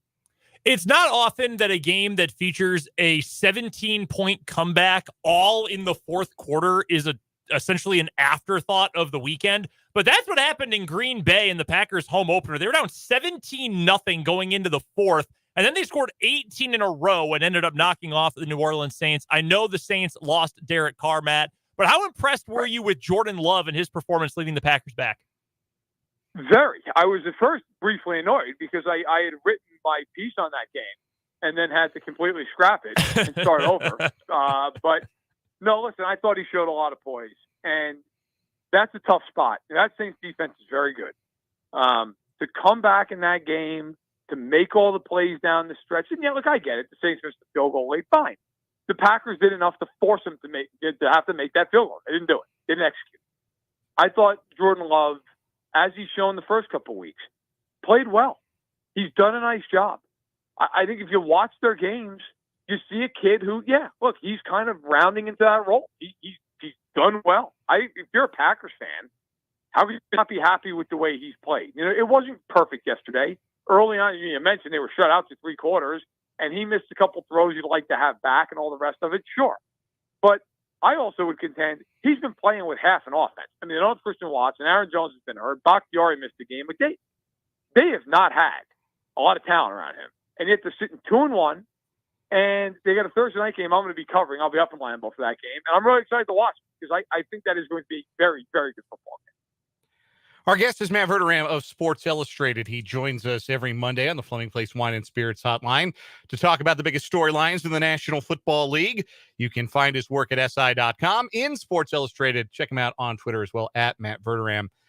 Matt, the Miami Dolphins scored 70 points and gained over 700 yards of total offense yesterday. They did that without one of their best wide receivers in Jalen Waddle. Devin Achan, I believe is how he wants his name to be pronounced now. Devin Achan and Raheem Mostert each had 4 touchdowns in the win. Mike White was out there throwing bombs. The Dolphins got off to a good offensive start last year, kind of tailed off. Obviously had the injuries to Tua Tagovailoa that hurt their offense. But is what the Dolphins are doing through the first 3 weeks sustainable? Is this an offense that could be this good for 17 weeks and into the playoffs? Well, I don't think they're going to score 70 again. So I think that's probably a one-off. No, listen, they're one of the best offenses in football. They have blinding speed all over the place. And Tua Tagovailoa can play. I mean, he's very accurate. He throws a good deep ball. He doesn't have a ton of arm strength, but you don't just have to have a ton of arm strength to throw a good deep ball. You've got to be able to place it, and he does. He's extremely accurate. So, look, this is a team. They've schemed around their offensive line because that's probably the weak spot of the offense. They get rid of the ball very quickly. The question with Miami, and by the way, this goes to every team. This isn't just about the Dolphins. At some point, somebody is going to slow you down. Somebody is going to come up with some scheme, and Belichick kind of did it in week 2, where they're going to stop you. And they're going to force you to kick some field goals. They're going to force you into some mistakes. What happens then? I mean, so far they've played 3 games, obviously. The Chargers are a horrific defense. I mean, the Chargers can't stop anybody. The Broncos gave up 35 to Sam Howell, who could do nothing against Arizona or Buffalo. And then against New England, they scored 24. I mean, they were held sick. I think Miami is a very good team. I picked them to win the AFC before the year started. I love their offense. I think the defense will round it to form. Right now, if you ask me if they're the best team in the AFC, I'd say, look, until somebody knocks off Kansas City, they're my pick. But Miami's probably second. It's going to be very interesting to see what happens in Buffalo on Sunday with the game of the week, frankly. And then, look, on the other side of it, you're Denver. I don't know where you go from there. I mean, giving up 70 points is just – I don't know how you get in the meeting room and believe in your coaching staff. I don't know how you believe in the guy next to him. 70 points? I tweeted out yesterday that somehow this is actually true. The Chiefs have given up 33 defensive points this year. So obviously you're taking out the pick 6. You're going to have 33 points. Denver gave up more than that in each half yesterday. That's impossible, but it's true. You just said the game of the week on Sunday is the Bills and the Dolphins. I beg to differ. I think Bears Broncos might be the most perversely fascinating NFL game of the last 10, 15 years. That game is going to set the sport back to the Roman Empire. Okay, that is going to be that's one of those games. In all seriousness, guys, whoever loses that game, you're just cooked. And I don't mean from a playoff standpoint. Neither one of us is making the playoffs. I mean you lose that game, you're done. There's no we're going to bounce back. No, you're not. You're not going to bounce back. I just look at Chicago, as bad as they've been, as dysfunctional as the season's been. They got a lot of young guys who are trying to prove themselves, playing for deals, so on and so forth. Denver, that's the thing that if I'm a Broncos fan scares me more than anything else. That is not the case with them. I mean, Denver has a lot of dudes who've already gotten paid. A lot of guys were locked into deals. That thing could go south in an unbelievable way if they don't get going. And I just look at them, and look, they may very well beat Chicago, but where's this thing going? I mean, they have a tough schedule. They got the Chiefs twice the next month. Obviously, they'll play the Chargers twice. They have to play Buffalo. I mean, that's a team you would just look at and go, they might even play better, considerably better, and go 5-12. It is going to be a long year, you would think, at Mile High City. Cowboys lose to the Cardinals yesterday. That blew up a lot of survivor pools nationwide, I'm sure. Startling week 3 results. Is that an alarm bell going off for the Cowboys, or just a hiccup that sometimes happens in this league? I tend to say the latter in the sense of, it's just teams will just dumb games. I mean, the Bills lost to Urban Meyer a couple of years ago. The Chiefs lost that calamity of a football game to the Colts last year. These things happen. Bizarre things happen. There was a year where Tom Brady lost to Blake Bortles and Marcus Mariota and went on and won the Super Bowl. So I tend to say, listen, the Cowboys are going to be fine. They'll win 11 games. They'll be a good seed in the playoffs, and they'll be there. They'll be there the second week of January. At the same point, if you're the Cowboys, you're not getting the same benefit of the doubt that you'd give Kansas City or Philadelphia or San Francisco, because they have a tendency to lose ridiculous games. And it's not great, especially coming off of the heels of Trevon Diggs tearing his ACL. Now you look at this and go, is this going to be one of these things where all of a sudden it's a house of cards because without Diggs, it's easier to throw it that side. You can avoid Gilmore and you get the ball out quicker. And now Parsons isn't as effective. I mean, I think that's a lot to assume off of one game, but it's a bad job. I mean, that's even if you just squeak by, even if you just find a way to win, fine. I know people don't love that, but it's the NFL. They win the game and move on. That's a bad loss. They weren't even in that game, frankly. I mean, that was about as bad as it gets. On the Fleming Place Wine and Spirits phone line, we've got Matt Verderame. Final couple questions for you, Matt. Joe Burrow tonight, does he go? What's kind of the situation there? If you are the Bengals, do you say, hey, we got to win this game tonight, so we go 1-2, and then we try to, see how he feels after that? Do you rest him? How do you kind of encapsulate what's going on with Joey Burrow? Well, I think the indications are that you hear that he's going to give it a go. I would say this. I understand it. If you're the Bengals, your perspective is, hey, look, we lose this game, we're done. And they probably are. If they lose tonight, they're probably done. I mean, history says you're 0-3, you're pretty much cooked. And that's a good division. That's a division right now. Everybody else is sitting there with a winning record. So you're 2 games back and you're 0-2 in the division. I mean, you're at best scrapping for a wild card. You're going to have to, go to what? Buffalo, Miami, Kansas City. Good luck. At the same point, I just think, look, there's obviously a lot of indecision right now around his calf. That would scare me. I mean, to me, this thing has to be, hey, look, we feel good. We're united on that. He's good to go. He's healthy. Because if you run him out there and he tears his calf, or God forbid he blows an Achilles, which we all know a calf and an Achilles at times can be tied together, sometimes not. That's a dangerous thing. I understand that he wants to play. I wouldn't expect anything less. I get it. You're the Bengals. You're the coaching staff. You probably want him out there. Well, Jamar Chase has been pretty adamant he doesn't want him out there. It's really risky. And honestly, the first 2 weeks you watch their games, I've seen every snap of their game. He just has not been the same guy. He clearly is having a tough time pushing the ball down the field. So we're going to find out. But it's very risky. I understand both sides. Matt, as always, we appreciate the time. Enjoy the games tonight and enjoy the game up at Lambeau coming up this Sunday. Hey, thanks a lot, guys. Take care. Matt Verderame on the Fleming Place Wine and Spirits phone line. Yeah, Thursday for that game, by the way. Or Thursday, yeah. Yeah. Yeah, the whole Joey Burrow situation is a bad deal. Vibes are horrendous. I told you guys. I said this calf injury in early August is an issue. I don't remember that. And you laughed at me. I don't remember that. You laughed at me, but you guys are just like, oh, whatever. Man, I don't want anybody to get hurt, but this is a terrible situation in Cincinnati. Mm-hmm. Coming up, we will talk a little Jayhawks starting 4-0 for the second straight year.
Sports Talk, hour number 3, coming at you on this Victory Monday.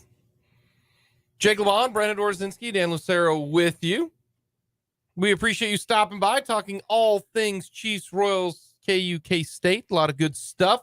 Get to some Big 12 talk. We'll hear from Andy Reid. What is wrong with you? All of that coming up today to finish off this edition of 580 Sports Talk. Let us know your thoughts. Hit us up on our text line.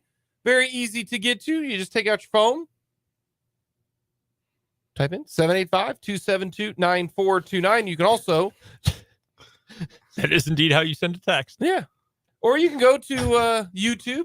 Go to youtube.com. In the search function, type 580 Sports Talk. Hit the subscribe button. You should be proud of myself, but also Dan, because Dan's gotten into it. Not a lot of the Taylor Swift puns in that hour. Yeah, we backed off. No, that was nice. Hey, I mean, again, I'm not trying to interrupt your fun. I don't want to get in trouble. Is that a song? No. Okay. Trouble? Yes. No, the song is called I Knew You Were Trouble. Yeah. Well, trouble. When you walked in. Yeah. Hey, I know that one. Yeah. Can we get some breaking news, guys? Yeah. Does it involve Taylor Swift or Travis Kelce? No, it does not. This involves the head coach of the Kansas State Wildcats men's basketball team, who is going to be their coach for a long time to come. Ooh. This press release just out from Kansas State Athletics after a record-setting first season. Head coach Jerome Tang has agreed to a new 7-year contract through the 2029-30 season to continue his leadership of the Kansas State men's basketball program. This rips up the 6-year deal that Tang signed originally. It's now a 7-year contract that runs through April 30th of 2030. The second-year head coach will be paid $3 million this coming season and receive a $100,000 increase to his salary in each remaining contract year. There are retention bonuses of $200,000 following the 24, 25, 26, and 27 seasons. So essentially he got a 2-year extension with a raise. Yeah. Effectively. Yeah, okay. No, I mean, this is the most no-brainer contract you could imagine. Yeah, it's not like a surprise. As soon as the season ended last year, there was talk about, hey, let's redo the contract and make sure that he's compensated commensurately with the rest of the top coaches in the Big 12 Conference, make sure he stays in Manhattan for a long time. And there had been reports, I think, going back to like 2 months ago that said this was in the works, and now it's done. $3 million this year. What was he making last year? I don't think it was quite 2, was it? I do not know, but I can find it for you. I want to say it was just if it was at 2 million, maybe a smidge more. Yep, you are spot on. According to the Des Moines Register, which had these numbers, courtesy of USA Today, Jerome Tang was the 9th highest paid coach in the Big 12, $2.1 million. Yeah. So he gets $1 million raise right out the gate for doing what he did last year. And in all honesty, he's, depending upon what occurs, he might still be underpaid, to be honest with you. Because $3 million is, what's that right now in the Big 12? So I can't give you the full update of that because I don't have some of the new contracts in front of me for Rodney Anderson. Rodney Anderson? No. What's his last name? Rodney Terry. Rodney Terry. Thank you. Rodney Anderson, I think, was an offensive lineman. Rodney Terry's contract at Texas, nor do I have Josh Eilert at West Virginia or Grant McCasland at Texas Tech. But I can tell you that last year, Mike Boynton at Oklahoma State made $3 million. And I'm going to be completely honest with you. And I say this as someone who likes Mike Boynton. But if Mike Boynton is worth $3 million, Jerome Tang is worth a lot more than that. Here's what I got. Bill Self, $6 million. Yep. 5.9. Eliminating Chris Beard. Eliminating Bob Huggins. That's kind of wild. Yeah, remember that all went down? Yeah. Scott Drew, 3.7. Jamie Dixon, 3.5. Mark Adams, 3.1. Also Boynton, gone. 3. Yeah, Mark Adams no longer there. Who's the head coach there now? Holy Grant cow. McCasland. That's right. My goodness. Porter Mosier, 2.8. Tang, 2.1. And then Otzelberger, $2 million. Honestly, I also want to know the buyouts. Because... yeah, I mean, that's the only thing that really tangibly matters. Honestly matters. Now, if the buyouts are strong enough and no one's going to come calling, then this is a gigantic win. I've said this. You can argue that this is the best all four of the major sports for K-State and KU on the men's side. KU, K-State, The revenue sports, if you will. Men's basketball and football. I don't know if there've been better than these four. I don't. Like, Leipold's the best coach that they've had since Mangino. Mm-hmm. And K-State has not had a good coach. I mean, I think Weber was okay, but the way it's feeling right now, when Weber was there, KU had dumpster fires for football. Like, this is the best. And similarly, when Mangino was at his best, Yeah, K-State had Ron basketball. Prince. exactly. And K-State basketball wasn't very good. Yeah. So, like, this is No, it's Yeah. pretty cool. kudos to the KU alum or K-State alumni for forking over, because you got to be willing to pay the piper if you want to be competitive in athletics. Lots of bonuses, too. Anybody who wants to can go to kstatesports.com and view the employment agreement and see all of the bonuses for win total, top 10, top 25 ranking, postseason wins, postseason bids, being coach of the year, stuff like that. There's lots of ways for Jerome Tang to be even more handsomely compensated. And obviously, Tang is okay with this and okay with being paid $3 million a year. Otherwise, he wouldn't have signed it. Yeah, exactly. Unless, the buyout's like $2 million next year. I know we were specifically talking about men's basketball and football, but the athletic departments at both schools are in pretty healthy spots right now.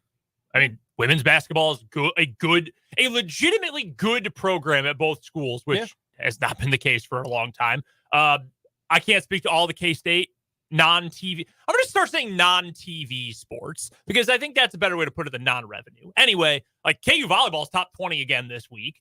K-State's had a really good program off and on. Their baseball team darn near made the NCAA tournament last year. It's a good time to be both programs. Pretty encouraging. Talked plenty of Chiefs. I mean, they beat the Bears. That's just bad. Yeah. K-State The got Bears a good are win. bad, not the Chiefs. Yeah. Chiefs are good. K-State got a good win. KU taking down BYU. This was an interesting game. Did not watch it live, obviously. I had to watch the replay of it. And I think it was just a game that was ham and egged very well by KU. I don't think the offense was tremendous, but maybe it's because they weren't on the field all that much, because when you get two defensive scores, they played very complimentary. Hey, when the offense wasn't really clicking, the defense helped them out a ton. And then the defense still gave up a lot of passing yards, but at the end of the game, when you're just trying to get it over with, it had kind of a unique feel to it, because when you score 14 points from your defense, it almost automatically makes you feel like your offense wasn't great. But then when I look at it, I go, well, he only had the football 3 times in the second half. That was it. Mm-hmm. And they go touchdown, field goal. It's not really struggling on the offensive side, is it? Not at all. Daniels made some good plays. The defense had some big-time plays. And this is a good one, because I think BYU is going to beat a couple Big 12 teams this year. I think that's a good one. KU thus far has won their 2 toss-up games for me already. I said the 2 most important games this year for KU were going to be Illinois and BYU right out of the gate, because if you win one and you lose one, hey, you're still 3-1. That's a great start. What if you lose both of them? Now you're 2-2. But if you win them both, now you're 4-0. That's a big time spot to be in. They haven't been 4-0 in back-to-back years since World War I. All right? It's been a bit. Before we had entered World War I specifically. We were fresh off the assassination of Archduke Franz Ferdinand. Yes. Great band. And when I look at KU's situation now, with the way Iowa State doesn't look very great, the way Oklahoma State doesn't look very good, I mean, I don't want to think I'm jumping the good old shark here. Texas Tech looks like they're unraveling a little bit. I think KU has a chance to maybe get to the 8-win mark, maybe even a 9-win mark, to be honest with you, because the rest of their schedule, now the big games for me end up being UCF, and Kansas State. Like, I don't think they're going to win this Saturday. I don't. No, probably not. I hope they're competitive and maybe give them a little bit of a scare down there. But I think they can beat Oklahoma State. I think that they can beat Iowa State. I think they can beat Cincinnati. And that puts you there at 7 wins right out of the gate. When was the last time KU had a winning record? 2008. 2008. That's why I think that BYU game is so big. Their toss-up games now, to me, are UCF, and I think they have a great chance of beating Texas Tech at home. Cincinnati's not all that exciting. I don't think it was a phenomenal performance against BYU, but if their defense can force turnovers, which they seem to be able to do now, that's a huge boost for this team, because that was the question. We know this offense is going to score. Like, this offense is too multiple and too diverse and very difficult to prepare for. See, very difficult. I have a different perspective. I think the second half was probably the best half of football KU's played all year. But okay. I would put it up relative to opponent, because as it turns out, Illinois is not very good. They almost got by Florida Atlantic at home this week. Not great. I think that's the best half of football KU has played on both sides of the ball so far this season. 3 drives in the second half offensively, as you mentioned, not counting the kneel down at the end of the game. That doesn't count. Each drive took almost 5.5 minutes. On average, 5.5 minutes per drive. And they only had 3 of them. Jalen Daniels threw the ball 4 times in the second half. 4 for 4, 40 yards, 2 touchdowns. They didn't need to throw the ball. They were just gashing BYU on the ground. And that's what has made KU a much smarter team in the Lance Leipold era, is to say, hey, if we don't need to do something stupid or risky, let's not do something stupid or risky. And it ends up working out for them. I think the offensive line had a great game against a lot of big physical bodies for BYU. I think the running game was phenomenal. You look at the rushing attack for KU, you had 4 guys carry the ball and then a team rush with a kneel down at the end. Dylan McDuffie had 2 carries for 17 yards, including one of the biggest ones to kill the clock in the third quarter. Not kill the clock, but to extend a drive in the third quarter. 8.5 yards to carry, limited sample. Jalen Daniels, 9 carries, 54 yards. That's 6 yards a pop. Daniel Highshaw, 8 for 60, 7.5 yards per carry. Devin Neal, your superstar, 17 carries, 91 yards, 5.5 yards a rush. And 17 carries, and I don't think he caught a single pass. No, I don't think he was targeted in the game, in fact. That's not overworking your bell cow either. That's still keeping him relatively fresh and not overloading him with work. I thought this was a great team win for KU overall. It was a better game than I even expected, and I thought KU was going to cover the spread in this game. And I think they outperformed what I thought they could do. Beating a Big 12 team by double digits is a good win. And look, BYU's got some things they need to work out. They could not run the ball. Part of that is KU and playing really well defensively against the run.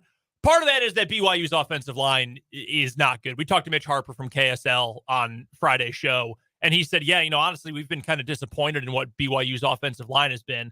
They're not very good. Their leading rusher at 11 carries for 28 yards in the game. Keaton Slovis, I thought, was better than I thought he would be. I mean, threw the ball 51 times. That's pretty impressive for anyone to throw the ball that many times and now have Mahomes on the back of your jersey. But all in all, I think you get 2 defensive scores. The defense hits harder now than I think I've ever seen KU's defense hit in the last 10 plus years. I mean, Kobe Bryant with the big old boomer. And he's the smallest dude on the field. He is slight. And he had the big hit. By the way, this is not necessarily to someone listening on the other side of this radio or to anyone in this room. There are people in the mentions on Twitter of our show account, the 580 Sports Talk Twitter account. I was tweeting out highlights during the game. And I saw other people replying to other places that posted the highlights saying, that's targeting. He hit him high. If you think that's targeting, I can give you the name of my eye doctor in Lawrence. They do a great job. They've done a wonderful job checking my eyes the last couple of years. You got to get your eyes checked, because if you think that was targeting, you do not know a single thing about football. They might not have my insurance. Well, and that might be an issue. That we got to get that fixed. Get your insurance figured out. I know a great eye doctor. We'll get you taken care of. That was not targeting. That was a clean hit shoulder to shoulder. Jake, I thought you said it just right. Kansas plays complementary football now. And that's kind of the next step in the evolution of the program. Because last year they were a pinball machine. Like, they could go out and they could light up the scoreboard, but they were going to get lit up too. They didn't have the ability to get stops, get off the field on third down. They didn't have enough impact players on defense to not give up a bunch of points. This year, and the pass rush wasn't great on Saturday. I think they only got 3 sacks, which, I mean, 3 sacks isn't bad, but when your quarterback throws 51 times, then that's, your pressure rate there isn't great. Sure. So, and yes, 3, you're correct. Yeah. So that maybe wasn't great on Saturday, but you forced the 2 turnovers. You get 2 defensive touchdowns. SP Plus says Kansas's special teams unit is the best in the country right now. So complementary football, all 3 phases. That's what we're seeing now from Kansas. They're running the ball effectively. They've got weapons in the passing game. Jalen Daniels is playing very well. Defensively, they're getting stops. They're making splash plays, turning teams over. And the special teams is, by at least one well-regarded measure, the best special teams in the country. It's not a fluke. This is not something to gawk at. This is not, cute little story, Kansas football. This is a legitimately good football team. And we'll see how that goes when they run into teams that are more talented. We're going to see it Saturday. This is the best KU team in a decade and a half. This might be the best Texas team in a decade. Mm-hmm. So we're going to see. The spread on that is 19.5. I think that's where it opened. Yeah. So the expectation is still that Kansas, for all the complimentary football it has played through 4 weeks, is going to get run off the field against Texas. But any other outcome than that, I think, will legitimize further what Kansas has already built here in just a season and a half. And I think your point, too, about this is not just a fun story, this is an actually good football team, is important because expectations have to match that as well. I was just saying, because Jake mentioned this on the show Thursday or Friday last week, and I said, I'll be happy with pretty much any outcome as long as KU is competing for bowl games and, 6-6 or 7-5 and better. I'm content with that. But if this team is going to be this good, and we think it can be this good going forward, the expectation should match that. Michael Swain wrote about this over at fog.net today, and we'll talk to him on the show for Jayhawk Weekly tomorrow. KU's got to make sure it can prove we're not just going to beat the bottom half of the Big 12 and a mediocre non-conference schedule. We can, at the very least, bare minimum, hang with a Texas team like this, hang with an Oklahoma team like this, win those games occasionally. Because if you're just going to beat, the chaff, okay, like bowls are good. Yes, that's good. Yes, and it's so far from where Kansas football has been prior to this that you will take another year of that, but you can feel, I think, a little bit with this team like they're not going to be satisfied with 6-6 and a trip back to Memphis. And that should be the case. And I think Texas is going to win. But if you gave me 19.5 points right now, I would say, given how KU is playing, I would take Kansas against that spread. The other thing, too, to note about that game, and again, we'll talk about this with Michael tomorrow. Last year, you remember what happened in that Texas game? What the big storyline for the Kansas offense was going into that game? I mean, the defense struggled. They gave up 40-plus points. That was Jalen Daniels' first game back after the shoulder injury. And we all remember watching the game. I was there in person. I know you watched that game. I know Jake watched that game. He was not Jalen Daniels in that game. He was just a guy. Because he banged up his shoulder. It was severely injured. Like, of course, that's not a surprise. But I would love to see this team at full strength, feeling a chip on their shoulder. If they got to pull the disrespect card, fine. So be it. But you should, especially if you are a fan of this team, you should raise your expectations a little bit. I think they've given you a good reason why you should raise those expectations at least a little bit. Any thoughts you've got on KU, K-State, anything we've talked about today, send them to the text line. 785-272-9429 is that text line number. Of course, the YouTube comment section open as well. Head to YouTube, search 580 Sports Talk. You'll be able to watch the live stream of the show, hang out in the comment section. Our instant reaction post-game video from last night, the 3 of us all jumped on that following the Chiefs' demolition of the Bears. That was yesterday over at our YouTube as well. You can go check that out and all of our other video content. Again, 580 Sports Talk on YouTube. Make sure you're logged in so you can subscribe to that. We've got to get to a break. We'll hear from Andy Reid later on this hour. But first, after the timeout, what is wrong with you? Our first of the week, brought to you by Top City Metal Supply. That's coming up here on 580 Sports Talk.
It's that time again. What is wrong with you? Brought to you by Top City Metal Supply here on 580 Sports Talk. Brendan and Dan with you to round out the show today.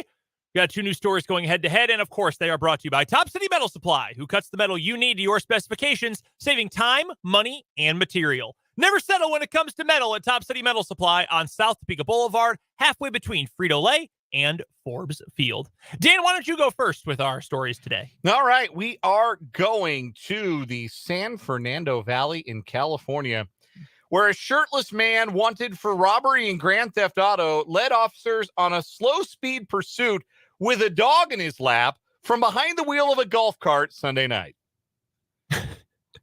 So, I believe that someone I know from,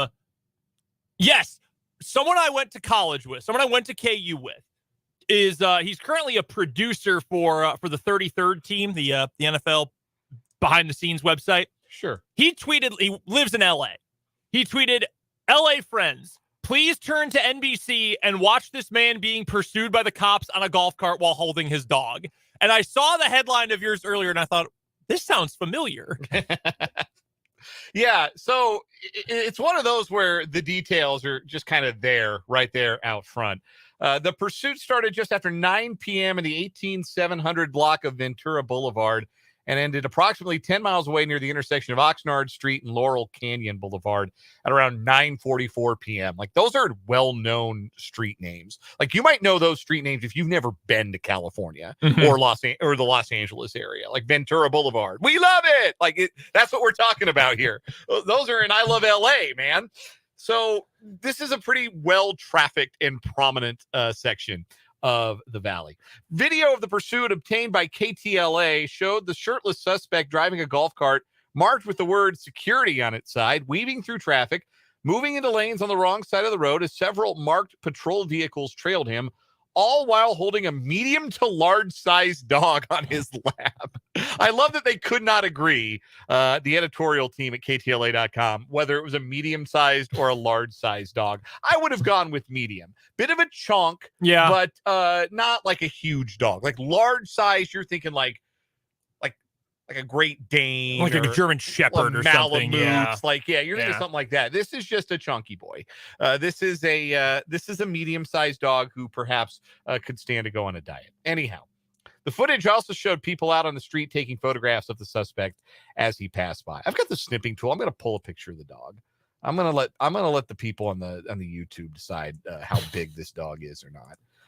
We're gonna get there, but also eventually the shirtless and shoeless suspect ditched the golf cart and attempted to flee police on foot while carrying the dog. He was tackled in the parking lot of a nearby business and taken into custody. Don't drink, don't do drugs, be a better person. The man was heard shouting at cameras as he was placed in the back of a patrol vehicle. It is unclear if the man stole the golf cart, and if so, where he took it from. It's also unknown if alcohol and drugs were a factor in the incident. This gentleman clearly doesn't want you to do those things. Officers placed the dog into the back of a police car where it was likely taken to a nearby city-operated animal shelter. The dog is innocent and not facing any charges. I did not make that up. That is from the story. Can you charge a dog? Yeah, like what do you charge a dog with?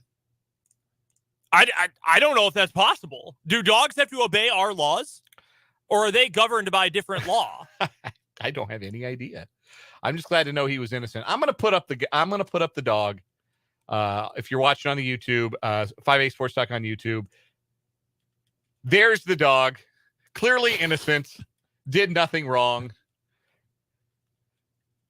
Chunky boy for sure, but I would not say a large-sized dog. I would go with a medium-sized dog. No, he's a thick boy. Yes. Yeah, thick with 2 C's, but I wouldn't say large. That dog is chunky. He's got a really small head. Yes.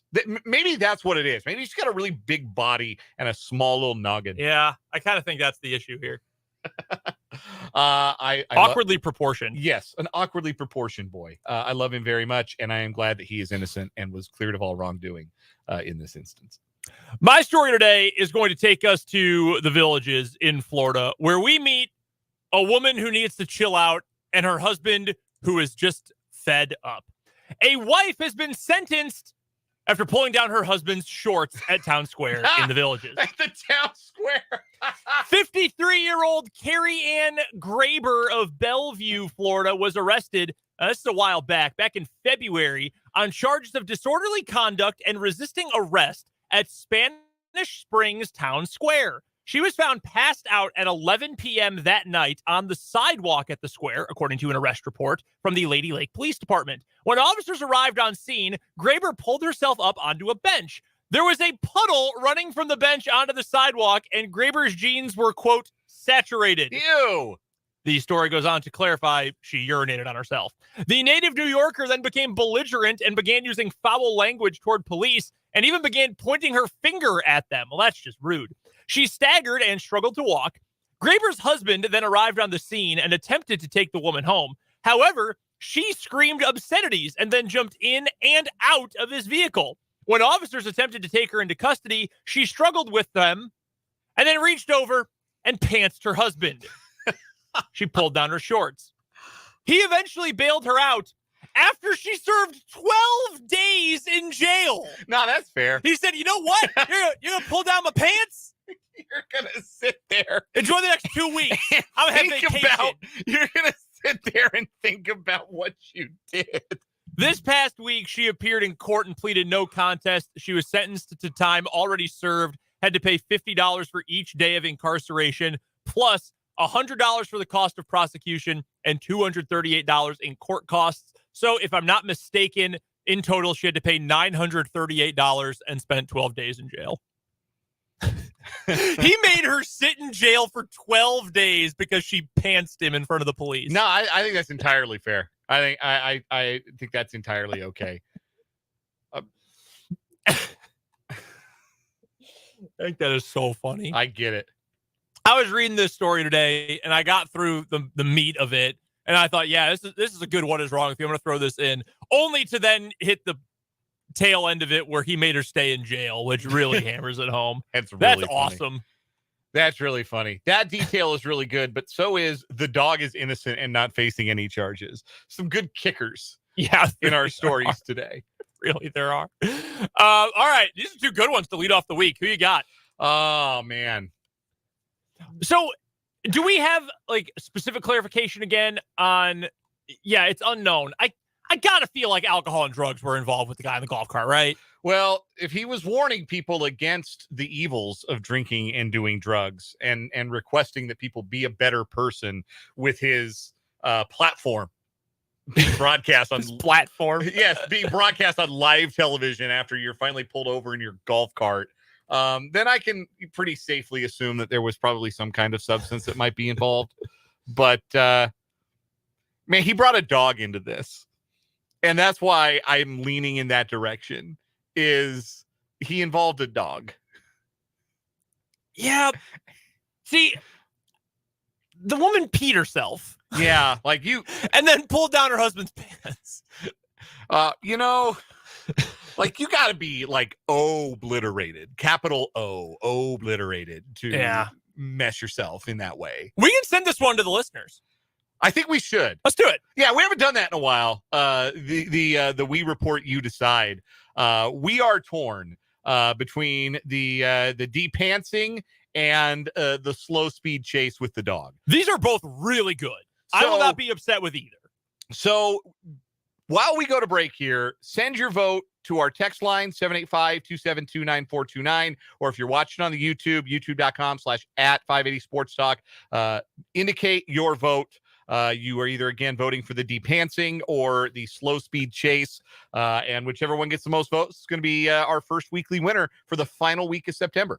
Perfect. We'll get your votes in. We'll take a quick break. We'll come back. We'll tabulate, and we'll hear from Andy Reid. That's coming up here on 580 Sports Talk.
Back on 580 Sports Talk, Brendan and Dan here with you on this Monday afternoon. Thanks so much for hanging out with us. It's a Victory Monday afternoon specifically.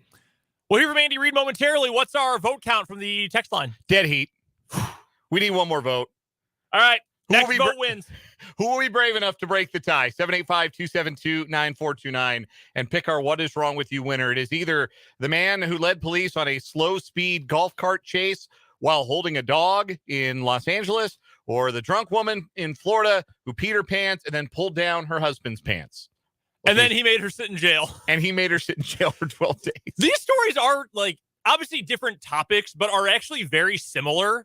Like, you've got a compounding amount of dumb things that embarrassed the person, and then a great kicker at the end of the story. Poor dog. I still feel bad for the dog. Yeah, he didn't ask for this. No. He's being loyal, though. So, yeah, post your vote. If you're in the YouTube comments watching, get in the chat and vote.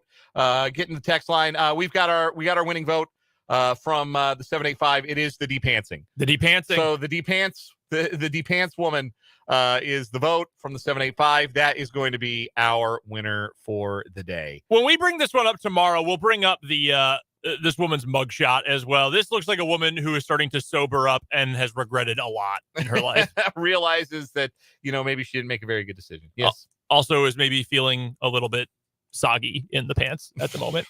What a transition. Maybe she needed a new pair and just grabbed the first one she saw. Let's get to Andy Reid, shall we? Big Red spoke earlier today following a Kansas City Chiefs win over the completely hapless Chicago Bears. Let's hear what Andy Reid had to say via Zoom earlier today. No injuries to give you an update on the guys who are just coming in. So all in all, listen, I thought all three phases did some good things. We've got plenty of room to improve in all areas. And so we'll make sure we get on top of that. And the guys will be in tomorrow and they'll have a chance to see it. And we'll try to get a couple of these things straight. So, but all in all, I thought it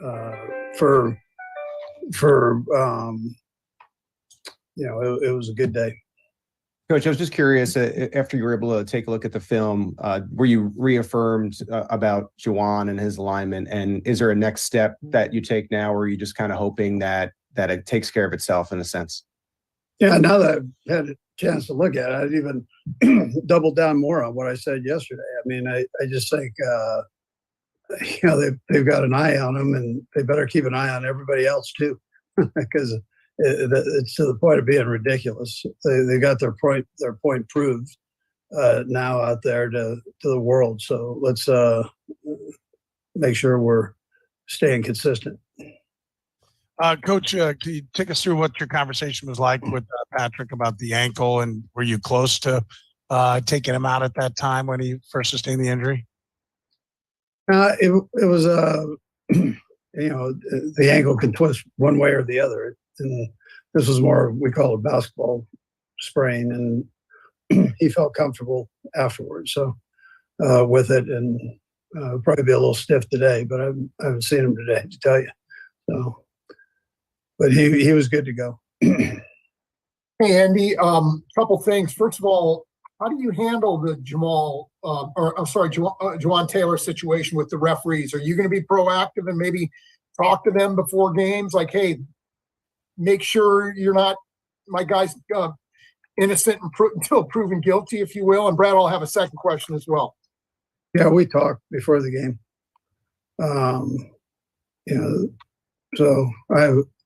But that they have an eye on him. It all started on the Thursday night game. So, but you look around the league and it's just not consistent right now. So that's the important thing.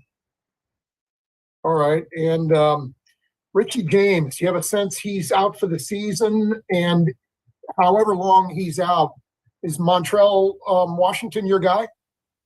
I think, yeah, Montrell, I thought did a nice job. I mentioned him last night, and I thought he was secure back there, and I thought he handled it well. You can stick with him then, as long as Richie James is out? Yeah, I mean, he would be the guy, yes. Hey, Coach, I wonder if you went back after you went back and looked at the tape, if you could maybe break down a little bit further what you saw out of your wide receivers yesterday, and especially how maybe Rice is coming along as a young player. Yeah, I liked what I saw. I mean, there's some things we've got to correct on all of them, but there were some good things. I like the way Rice is coming along. So I mean, he's catching the ball well. He's getting up the field. You know, he had the one at the end that was on him, the interception at the end. But for the most part here, he's doing a nice job. When he has that ball in his hands, he's strong and he knows how to get up the field like quickly. So that's a real positive. And I think Pat has trust in him. And you can see the development. 24 had a good day. 11 had a good day. I mean, you just keep going through, and the guys, I thought played well. 84 had a great catch, and so they a couple of them. I mean, he's been productive. So Pat's using all the guys, and they're all stepping up there. Hi, Andy. I just have a high school football question for you. I know you like to get out to some of the games around the area. I'm just wondering, what does it mean to you to make the time and go out there? And what are those experiences like for you? And if I could ask you a follow-up too, I'd like that. Yeah. So, I mean, it's the coach's kids, so it's kind of fun to see him play. You know, that's I've known Matt's kids since they were little shooters. And so to see him have a chance to get out there and play is kind of neat. And just the last thing, how important is it to you that, you and your staff get out to their kids and grandkids, games or activities, whatever it is, especially with the demanding jobs you guys have? Yeah, I think it's neat. I encourage that. And, when I'm old enough to be the one with the grandkids. So when your kids get done playing, there's a lull in the Friday night action there. You miss that part. So the soggy hot dogs and everything. That is Andy Reid talking about soggy hot dogs. That's gross. Yeah. That's big nasty. I've man. never had a soggy hot dog at a high school football game. Every hot dog I have had has been of good quality and taste. Honestly, if I was going to have a bad hot dog at an event, it's usually like too crispy. Like it's overcooked. Yeah. Not maybe moist. the bun, like maybe the bun got sweaty, like yeah. Or if they're in the kind of the tray, they've been boiled or whatever, and in the tray, maybe a little moisture, but never a little sweaty. Never had a soggy hot dog. Soggy is not the word I would use. That makes it sound not appetizing. When in truth, I would say there are a few things in this world that are more satisfying than a high school football hot dog. Yeah. Concession hot dog? Did you indulge, by the way, in the K-State ice cream chest on Saturday? I did. Yeah. Went with the frozen Twix. Oh, this time. Man, those are so typically good. Long-term listeners will know my fondness for the Choco Taco. Oh, the dearly departed. Those are obviously no longer being offered, so they're no longer in the press box at Bill Snyder Family Stadium, which is devastating to me. I even double-checked again on Saturday. No dice. Typically, though, I would go for a frozen Snickers, but I went with frozen Twix on Saturday. Also a good choice. Yeah. My wife asked me which one I liked better, and I honestly didn't have an answer for her. I prefer the Snickers. I prefer the ice cream Snickers, but there's no better change up in the game than going with the Twix bar. Sometimes, it just hits. We talked about it a little bit earlier, and we'll get to some more Chiefs coming up in the 5:00 hour today. But it's just so hard to take a lot away from a game in which your opponent is completely clueless and hapless. And you don't see that in the NFL. Like, even bad teams, you generally don't see them be completely just useless on the field, for lack of a better phrase. Even that Browns team under Hugh Jackson that didn't win a single game, at least they at times kind of showed you that they had something in the tank. Right. There are some bad teams that try. Like bad teams that don't have enough talent, but they're out there trying. And they just can't cover for the fact that the talent's not there or the coaching staff doesn't quite put them in the best of scenarios. I think the Broncos are one of those teams. I think the Broncos are trying. I don't think Sean Payton will accept anything less. He's going to do his hardo, fake Bill Parcells impersonation, and those guys are going to play hard. And I think they care. Like if you saw post-game Garrett Bowles and the video of him talking to the media after the game, like that was a defeated and broken man. Like they care in that locker room. I think they just don't have good players. They don't have enough elite talent, and they don't have good players. And I think, just to add to the point, I think Arizona is the same way. Yes. Because everyone in the football world going into this year said, oh yeah, they're gonna win one game, they're gonna draft Caleb Williams, and Kyler's gonna be on the way out. And maybe that still ends up happening. But like at the very least, they look frisky bad. They're fun bad. Yes. Which is good. Like you can tell that Josh Dobbs does not have the physical ability. He's got the smarts on, obviously. He was a, aeronautics major or whatever when he was at Tennessee, but he doesn't have the physical tools to be a long-term starter. But you can see why he's kicked around in the NFL for 6 years and why he's been on teams and why 2 teams in as many years have signed him off the street only to immediately start him in regular season games. Like you can see it. Rondale Moore is still a good athlete. They've still got guys who can say, yeah, they might stink, but they're not unwatchable. The Chicago Bears are unwatchable. And now we talked so much last week. I think it was Wednesday. It was Wednesday because it was media day. And the Bears had the complete disaster with Alan Williams, their defensive coordinator. You had Justin Fields having to have a second press conference to cover up for what he said in the first press conference, which only made it worse. Their head coach, I mean, Matt Eberflus, what is it exactly that you do here? Like, who is being motivated by Matt Eberflus? So the HITS principle doesn't do it for you? No. I don't know what that stands for, by the way. I don't know either. Like, I just know Bears fans make fun of it. Acronyms and slogans, I think, play really well when you're dealing with college kids. And we talked about this earlier. We were talking about, Dan Lanning getting the Oregon players fired up with his speech, and Ryan Day going to bat for his players and yelling at Lou Holtz, even though Lou Holtz absolutely went to bed before that Notre Dame game even kicked off. Lou Holtz might have forgotten what he said right after he stopped talking on the Pat McAfee show. PJ Fleck and all of his acronyms and all of his slogans, and like we make fun of that stuff, but there's a degree to which it has worked because his teams at Minnesota have been competitive.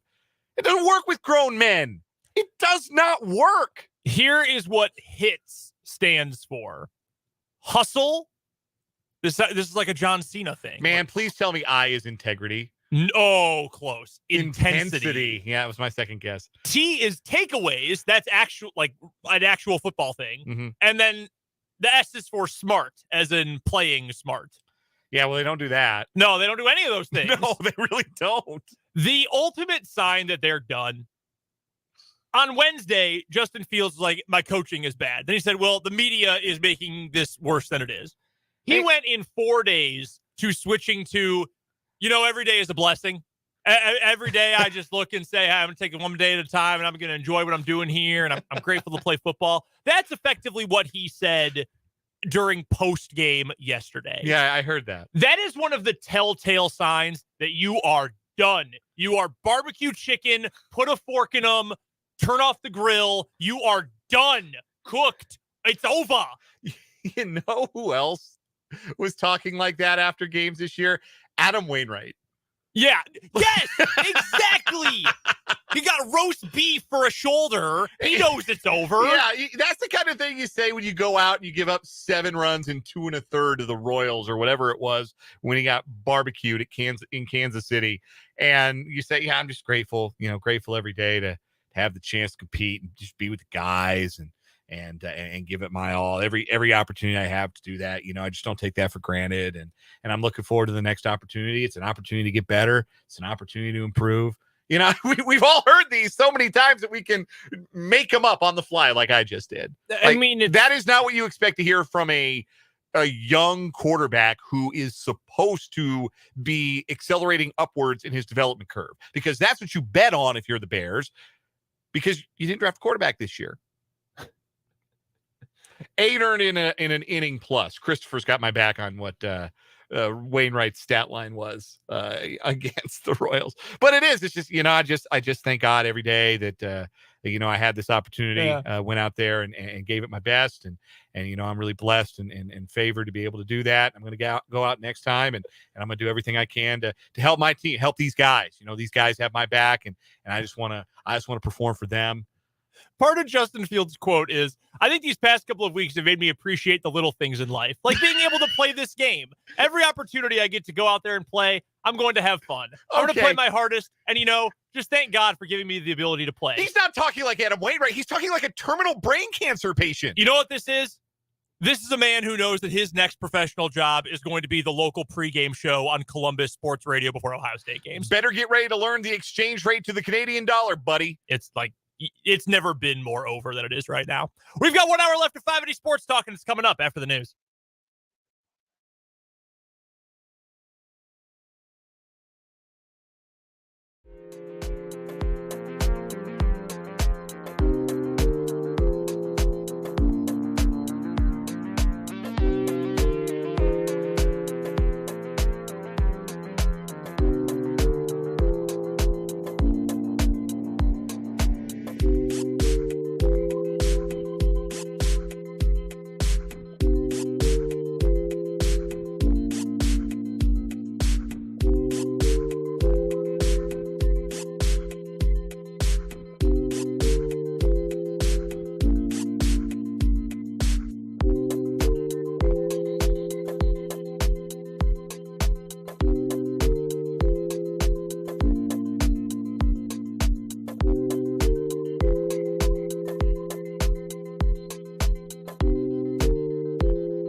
1 hour left on 580 Sports Talk on this Victory Monday edition of the show. Thanks so much for hanging out with us. I'm Brendan Dorzinski. He is Dan Lucero. We're with you until 6 o'clock today. No Royals baseball. It is the final Royals off day before we get to what will be almost 6 months worth of off days. No, 5 months. Yeah, this is the last week of the Major League Baseball season. Yeah. 3 in Detroit, 3 at home against the Yanks, and then that's it.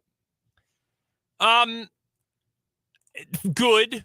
I think it's fair to say this is a season that needs to come to an end, but hey, they're playing well. If you are a diehard and you love the Royals more than anything, if they are your ride or die team, you have been rewarded for your patience and obsession with the last 2 weeks of baseball. Yeah. 10 of 11. 6 in a row.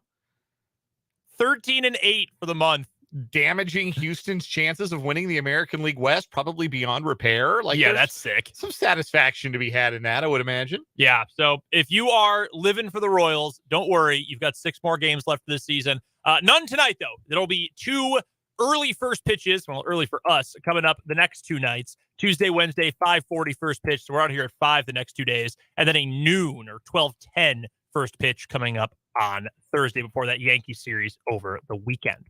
Coming up here in this final hour of 580 Sports Talk today, however, we've got some pretty big headlines to get to today from local and national perspective. So we'll get to that. We'll get some final thoughts on Chiefs Bears as well. We're still taking your texts. 785-272-9429 is the text line number. And you can find us on YouTube. Just search 580 Sports Talk on YouTube. Head on over. Make sure you're signed in. Your Google account, your Gmail account, whatever. They all work on YouTube too. All owned by the same company. Go to YouTube, search 580 Sports Talk. Make sure you subscribe. Smash that subscribe button. And then you can check out all of our different stuff, all of our videos, our live streams, our post-game shows. Dan did a recap from K-State on Saturday. I did one from KU. We got the whole group together to do one after the Chiefs game. Obviously, the comment section during the show. You can find all of that on our YouTube, which, again, is very easily called 580 Sports Talk. A couple thoughts from the text line here, or pardon me, from the YouTube comments before we get started with today's headlines. Number one from Christopher, who is very excited about having a few more Royals games left, by the way, says that everybody's all crazy about Miami scoring 70 and gaining 726 total yards this weekend. They did that against the Denver Broncos in a 70-20 win. I prefer to think of it as Denver allowing those totals. And honestly, I do think there is an element of both. And that's kind of why I wish they had kicked the field goal at the end of the game. The Dolphins could have kicked to set the all-time NFL record. Yes, could have made history. And they elected not to. So lame. I get why Mike McDaniel said no, but man, I would have done it. But yeah, I think Miami's offense is that good, and they really do have that much speed, and they are thrilling. It feels, it's not the same kind of offense. I'm not trying to say Tua is Patrick Mahomes. I want to make sure that's very clear. But it kind of feels like 2018 a little bit with the Chiefs. 2017 was different because you had a different quarterback, but like, damn, Alex Smith's throwing it. Like, he's slinging the rock. You had Kareem Hunt, who was making waves, and it was, all right, there's something to be had here. Then 2018, it's, oh my God.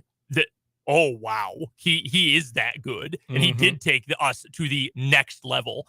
And I feel a little bit like that with Miami. Like last year, they were good. They were a playoff team. They were banged up by the end of the year, but they were good. Now it's, oh my God. Like that speed really does kill. Yeah. They got ludicrous speed, and they got really good scheme, and they've got a really good head coach. And I think my question for them is, and Matt Verderame made the same point when we talked to him in the 3:00 hour today. Somebody's going to counterpunch. What is Miami's counter to the counterpunch? Because they didn't really have one last year. Team slowed them down. Like when the Chargers beat them up, I want to say on Sunday Night Football, they didn't have a counterpunch. They just went to press man and said, okay, what happens when you can't just run free? And well, things didn't look so good for Miami. So we'll see. We're going to see how that goes for Miami. But yeah, 3 games in, they look like the greatest show on turf in the league. But yes, the flip side of that is that it happened to the Broncos. If you're inclined to dislike the Broncos, that is very funny. You know, it is always a good time checking in on the social media accounts of teams after a game like that. Did they tweet a final score? I'm going to take you on a little journey through the Denver Broncos Twitter page yesterday. We got a go time snorting nose emoji. Yep. When it was kickoff time. Broncos country, go time. Then we got touchdown at Sutton Cortland. And a nice little graphic of Cortland Sutton when he scored an early touchdown. Okay. Then we get a video of that's been tweeted. The touchdown pass from Russell Wilson to Cortland Sutton. That at the time, late in the first quarter, cut it to 14-7. Looked like we might have a ball game. All right. Then we have after one and the score graphic. Dolphins 14, Broncos 7. Then we have tough catch by the Rook, and it's the deep ball to Marvin Mims down the field. Scores 21-7 at that time. Okay, getting a little out of hand. Then we get +3, hands up emoji, and a little field goal graphic. That was at 12:59 p.m. Central Time. Okay. So I've been an hour into the game. Yep. It is 21-10. The next Denver Bronco tweet was at 3:36 p.m. Hashtag Broncos Country Live. Head coach Sean Payton meets the media after Denver versus Miami. Gotta tell us the final score. No. Gotta tell us what the score was. Not when you give up 70, you don't. That's the rule. They didn't post a thing Oh, after that field goal. They just went dark. And look, I understand it because there's nothing that you can say that anybody wants to hear. And I almost respect that more so. Like, I remember one time, I want to say it was like the Atlanta Hawks or some basketball team that like posted the score like really, really small in the top left corner of a picture of like puppy dogs or something like that. It's like, nah, man, like we're adults. Well, maybe not all of us on Twitter, but like just show the final score and keep it moving. You just gotta own it. Yeah, you have to. You got to wear it. A couple other comments here real quick from the YouTube feed, then we'll get to today's headlines. From Laramie says, I disagree, Brendan. Ice cream Reese's is the best alternative to the ice cream Snickers. Have you ever had the peanut butter cup ice cream? I have not. It's well, like I've had the ice cream with peanut butter cups in it, but like just a big cup, like peanut butter cup shaped ice cream novelty. I have not had that. No, it can be a little rich, but that is a favorite of mine. I went through a phase a few years back. I live fairly close to a convenience store. I used to go like every Saturday night and get one. They are very good. Haven't had one in a while, but those are very good as well. I agree, Laramie. And then finally from Tyler regarding the Chiefs, 3 games into the season, Chiefs defense has only allowed 3 touchdowns. Yep, and one of them was in garbage time, doesn't count. Yeah. Like one of them was given up by the second team defense. That was essentially, like a preseason touchdown. Yeah, barely counts. So yeah, as much as the Bears are a dumpster fire inside of another dumpster that is also on fire on an island that is also on fire. It is worth mentioning that the Chiefs defense has been terrific. They forced 2 turnovers. Awesome. Trent McDuffie has forced 2 fumbles in 3 weeks. And I believe PFF has graded him through 3 weeks the best cornerback in football. All pro McDuffie. That's the Trent McDuffie agenda. I'm feeling it. Mike Edwards had a pick, but that was made possible by a really good play by Justin Reed, who feels a lot more settled in his role in the defense so far this year. The pass rush has been productive.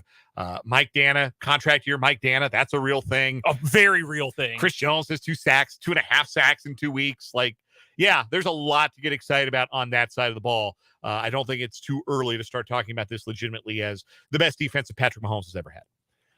Let's get to our 580 Sports Talk headlines. We do have a few big ones to get to today. Should we go college or high school first? Where do we want to start? We can start with high school. We can go hyper local first. All right, we'll go with the hyper local. The new classifications for the next 2-year cycle for all sports in Keisha and football specifically. Football is done a little bit differently because they monitor it differently. They have different classes, etc. You know what I mean? So new classifications are out. Let's start with football starting next year. So the teams that will be moving classes in the 2024 and 2025 seasons. We'll just go down the list of classes. A couple of schools moving up to 6A. Mays is going to be the new smallest school in 6A, and Wichita West moving up as well. Now, scheduling-wise, that's probably not going to change a whole lot for these schools, I would imagine. No. Is West struggling as much as they were last couple of years? Yeah, they're down pretty bad. Yeah, I thought that might be the case. They had a brief little revival there, but yeah, they're down pretty bad. And they've been kind of a pogo program like Mays, up and down, 5A, 6A. In 5A, the new 5A schools, Baser Linwood will be moving up in football starting next year. They're moving back. They were 4A there for this last 2-year cycle, but they had been 5A before that. St. James Academy moving up. Also, Blue Valley and Blue Valley North are now going to be 5A schools. Mm-hmm. And the same can be said for another riser in St. Thomas Aquinas. That is for the best, I believe. Yeah. I've made it clear before, I'm in favor of a multiplier already. So I'm in favor of them moving up, and if they have the enrollment, okay, well, fair enough. New 4A schools. Kansas City Sumner is dropping to 4A. Lansing is dropping to 4A, significant because they play our local schools in the UKC. And Cape and Mount Carmel down in Wichita, they're now going to be a 4A school in football going forward. That's pretty surprising. They've been 5A for a long time. So I think that's the first time they'll be down to 4A. In 3A, and Dan, you can clarify for me, I believe these are these both moves up into 3A? Both Chaparral and Neodesha are 3A schools now. I believe those are both moves up, yes. 2A, this is where stuff gets especially interesting in my belief. 2A, your new 2A schools, Belle Plaine, Galena, Royal Valley is moving down from 3A to 2A. Yeah, both Galena and Royal Valley are moving down. That's who's Chaparral and Neodesha are bumping. Okay. Blue Stem up to 2A. Oskaloosa, another pigskin and hoop school, they are up to 2A. Same with Central Heights. And the reigning 1A state football champions, St. Mary's, they will be going back to 2A. Yes. So just a 2-year cycle for them in 1A, and they're going right back up to 2A starting next year in football. 1A, a lot of schools being added to the 1A class. Mar Hill Mount Academy, Bennington, Pleasant Ridge, Thomas More Prep Marion out of Hayes, Harrington.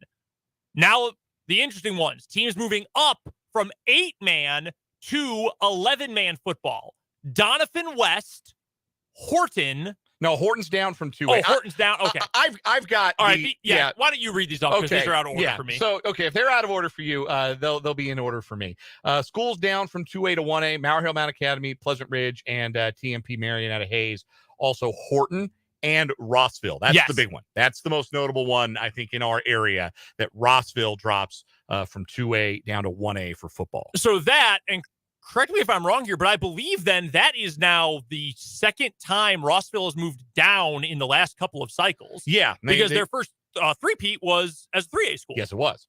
So they'll go down to 1A. Coming up from 8-man, Bennington, Harrington, Donovan West, Maranatha Academy, Mound Ridge, South Sumner, which is the Caldwell South Haven Co-op, and Care Paravel. How about that? So Care Paravel Latin's going to add 3 more players to both sides of the ball. They're going to jump up. This is their first, this last cycle was their first as a Acacia member, and so they'll move up in their second cycle to 1A and play 11-man. 8-player Division 1, schools that will move down and play 8-man after playing 11-man. Northern Heights, Arma Northeast, and Ellis will move down from 1A and play 8-man in 8-man Division 1. Canton Galva, Central Plains, South Central, Lakeside, Kinsley, St. Francis, and Sylvan Lucas will move up from 8-player Division 2. For 8-player Division 2, moving down from Division 1 include Argonia Attica, Burlingame, local school. They're down from D1 to D2. Maxville, Osborne, and Pretty Prairie. Ashland, Deerfield, Center, Greeley County, and Waverly will move up from 6-man football. And then for 6-man, South Barber, Murtazines Valley, and Otis Bison will move down from 8-man and play 6-man. And Weskin will add a program. If you're unfamiliar, Weskin is way west. That is essentially Colorado. That is, in fact, they might be the furthest west by, like, I guess that would be latitude, or was that longitude? Whichever. I think that would be the longitude. Yeah, I think they might be the furthest west high school. Don't quote me on that, but they're very far west. And they will be tied with Rolla for the smallest football playing school in the state. So 32 schools, 6A through 4A, 40 schools in 3A and 2A, 46 in 1A, 48 in 8-man 1, 39 in 8-man 2, and 22 6-man schools. There's a lot of schools that play below 11-man football. So those are your major football changes. There are a couple of all sports changes outside of football as well. And that includes a big one for a city team as well. Hayden is dropping to all things 3A starting this coming year. Mhm. So after being 4A for a long time and at one point being one of the bigger 4A schools, they moved football down last cycle. Now all sports moving for Hayden from 4A down to 3A. That is significant for that Hayden program. Yeah, it very much is, and creates some interesting possibilities for some sub-states. Also, two other schools that are relevant because they play our local schools. One is one of our local schools, St. Mary's. They're going to move their programs back to 3A in all non-football sports. They've been 1A, 2A the last 2 years. They're going back to 2A, 3A starting next season. And J.C. Harmon as well. They moved down in football. They're also moving down to 5A in basketball. Well, all other sports as well. Well, these are for this year. Oh, so these are this year. These are for all sports. These are changes for this year. Okay. So Hayden will be competing in 3A, and they and Iola moved down from 4A. So for our broadcasting purposes, this coming season for basketball is literally like 2 months from now. Yes. So there we go. We'll call it even there. But yes, Hayden moving down, and Harmon, they play Highland Park, being in the Metal Art Conference. They're moving down to 5A as well. While Mays jumps to 6A. Yeah. So all right, I think that covered all those bases. You might know better than me because you've covered high school in the state longer than I have. This feels like a lot of movement to me. I would say it's pretty typical. Maybe some more on the lower levels, but it's pretty typical to have one or two schools bounce ping pong around 6A, 5A, 4A every cycle. That's pretty typical. I would say. No, that's fair. I guess it is the smaller classes. Feel like because the margins are so thin. Like Concordia and Scott City moved to 4A, and they've got enrollment listed at 323. Iola at 322 is your largest school, and Hayden's at 320. So, I mean, it could very well be Hayden back to 4A for other sports very quickly. But this year, they'll compete at 3A. First headline for me, let's do the college football polls. And they are interesting because they both include the Kansas Jayhawks. They are ranked 24th in both the coaches poll and the Associated Press top 25, into the poll at number 24 in both polls for the first time this season. Kansas State is right behind them at number 25 in the coaches poll. They are out of the AP poll for the second straight week, but they are the first team out, receiving 57 votes. So they are essentially the 26th team. It's Fresno State who gets the nod ahead of them in the AP top 25. Georgia, top ranked in both polls. We'll stick with the AP top 25 from this point on. Georgia, number one with a bullet, 55 of the 63 first place votes. Then Michigan with one first place vote is second. Texas with two first place votes is third. Ohio State jumped 2 spots to fourth. They get a first place vote. Florida State down 1 spot to fifth. They got 3 first place votes. Penn State up a spot to sixth. Washington, who receives the first place vote. Good. And yeah, they're playing better than anybody in the country. Like if you just resume this year, they're going scorched earth on teams. They got a first place vote. They're up 1 spot to 7th. USC down 3 spots to 8th after they played with their food against Arizona State. Oregon up a spot to number 9. Utah up a spot to number 10. Notre Dame out of the top 10. They dropped 2 spots to number 11. Alabama's up 1 to 12th. LSU switches places with the Crimson Tide, drops to 13. Now, Oklahoma up 2 spots into the top 15 at 14th. Then North Carolina also up 2 to 15th. Washington State, a big riser this week, up 5 spots to number 16. Then Duke up a spot to number 17. Miami up 2 to 18th. Oregon State down 5 spots to number 19. Ole Miss down 5 after they lost to Alabama to 20th. Tennessee, Florida, Missouri, Kansas, Fresno State, rounding out the top 25 in college football. Dropping out of the rankings, Iowa, UCLA, and Colorado. I'm not surprised Colorado fell out. No, we still don't know how to talk about them. Like, just I'm talking like is a general like populace. We don't know how to discuss Colorado football rationally. There's a lot of things about that situation that tend to make people irrational. They're playing USC. Fox is pumping that as like the game of the year. And USC can, if it wants, do to Colorado exactly what Oregon did. I think we'll talk a little more college football in our next segment. We'll recap the weekend because outside of KU and K-State, which were obviously great weekends, there's a lot going on in college football this week. I will say about that game on this coming Saturday, Colorado, I am confident, will play better against USC than they did against Oregon because they've been against an opponent of that kind of caliber now, have a little experience with that. Also, Oregon's defense, quite good. USC's defense, awful. Genuinely, honestly, truly awful. Arizona State's not good. They are absolutely not. They're on their backup quarterback who was a cast-off at Notre Dame, wasn't any good there, Drew Pine. It's not an especially talented team. Brand new head coach. They hung with USC that entire game because USC couldn't stop a nosebleed. USC was favored by 33.5, and they won by 2 touchdowns. Just miserable. So I think Colorado will look a lot better this week. But yeah, I'm with you. I don't know. I feel like there's just so many extremes. Like, Colorado is far improved, no doubt. They've got fun players and a coach that they clearly believe in who has done a good job motivating them. They have very little depth, and they are not big enough to compete with the top of the Pac-12 in the trenches. So they're going to be a lot better, but still have a long way to go. When we talked to Paul Meyerberg of USA Today before the season began, he mentioned that his understanding is there are a lot of coaches that have the Colorado game circled as an opportunity to make a statement. I believe it. And now that Colorado has all this attention, it is very likely, even for a program like USC, that no other game on the schedule will be more widely viewed than this game, even though it's a 9 a.m. Pacific time kickoff. No other game on their schedule will have more viewers, more of an audience than Colorado. So you've got an opportunity to make a statement, to advertise your program, to show off your program, and to beat a Colorado program that, for a variety of reasons, some more valid than others, people tend maybe not to like so much.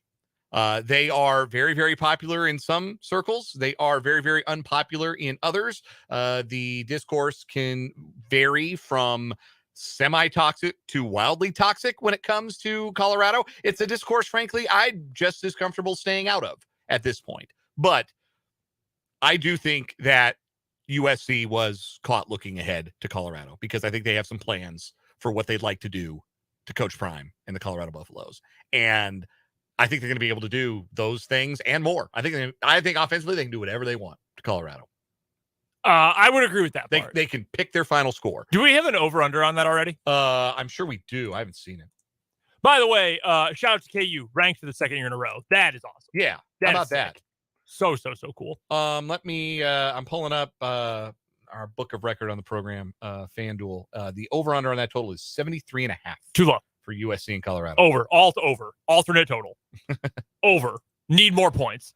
One more headline that I wanted to make sure we got to. We talked about this when the news broke at the top of the 4 o'clock hour. But Jerome Tang getting a new 7-year contract to remain the head men's basketball coach at Kansas State University. That was announced by our good friend, the director of athletics at K-State, Gene Taylor, a little bit earlier on this afternoon. So Tang originally, going into last season, signed a 6-year contract that paid him $2.1 million per year on average.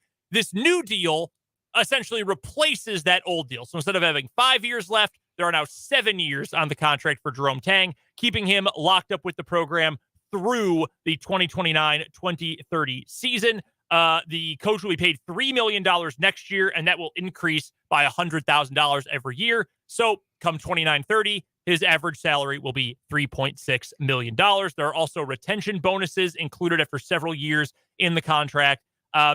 This was a no-brainer for everybody. Fans knew this was coming and wanted it done. The players obviously wanted it done. They got it. We, as media members, wanted it done because a better program locally is good for everyone, and K-State got it done.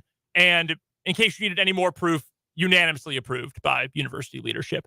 This was a no-brainer. K-State basketball is in a much better place now with Jerome Tang at the helm, and you should be excited if you're a K-State fan to have him locked up long-term. Yeah, no doubt about it. It's good business, and it solidifies your ability to do things like recruit, especially in an environment where you have a lot of coaches who might have been trying to negatively recruit against Kansas State, because Kansas State is starting to make some inroads in recruiting that previously they were not. Yep. So this is a big deal for every reason that it could possibly be a big deal. There is nobody more popular than Jerome Tang. My wife was at the K-State game on Saturday. She was in the stands. She went with her dad and her sister and her sister's husband, and they were seated beneath the Shamrock Zone. So that would be the South End Zone at Bill Snyder Family Stadium. And Jerome Tang like came through the section, was taking pictures. Like he's just hanging out. Man of the people. Yes. If he ran for mayor of Manhattan, I think the opponent would vote for him. That's how popular he is. He is extremely popular. Any other headlines for you today? Yeah, one really quick one. Joe Burrow's going to play tonight. That is being widely reported that the Cincinnati Bengals will have their starting quarterback for Monday Night Football against the Rams. We'll talk about that more in a bit. Yeah, we'll see about that. Let's get to our first break of this 5 o'clock hour. When we come back, we're going to talk some college football. We haven't gotten to a lot of national college football stuff, so we'll get to that for a little bit. We'll get some final thoughts on the Chiefs-Bears game as well, plus a quick preview of Monday Night Football. 2 games coming up tonight. We'll get to that coming up, all in this final hour of 580 Sports Talk.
Did you catch Fox using this as a... Yes, I did. And I freaked out about it. And Abby was like, what are you doing? And I said, that's a bump song on the show. I did the exact same. I told Abby, hey, we use this on our show. It's Gorillaz, right? Yes. Yeah. Rock the House by Gorillaz.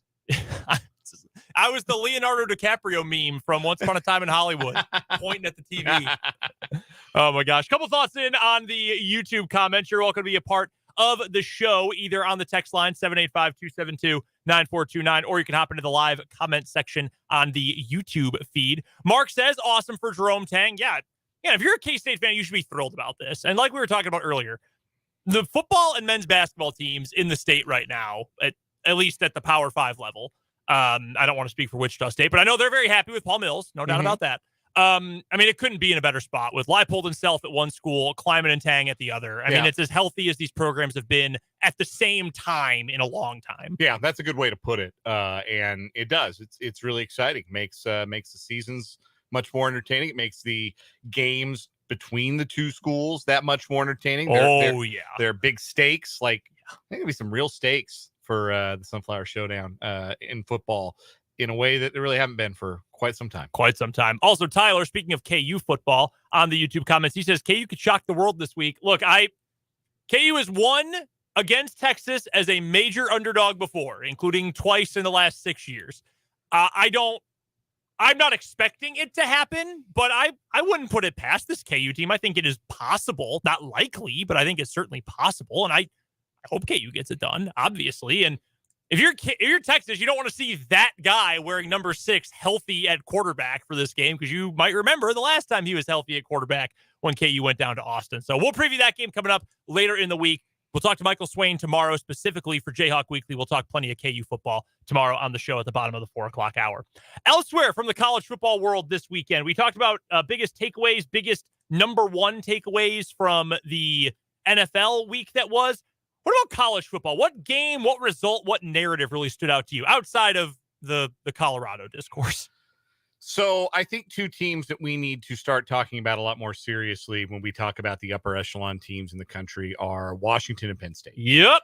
I think those 2 teams showed on Saturday. I mean, Washington, they played Cal, like nobody great. Oh, but that's an improved Cal team. It is. It's a better Cal team than it's been. And they usually can defend a little bit. Yeah. And they were defenseless against Michael Penix and that passing game. Washington is just scorching the turf. Everybody they play, they're scoring big numbers of points. And if you like offensive football, if you like an aerial attack, Washington is must-see TV.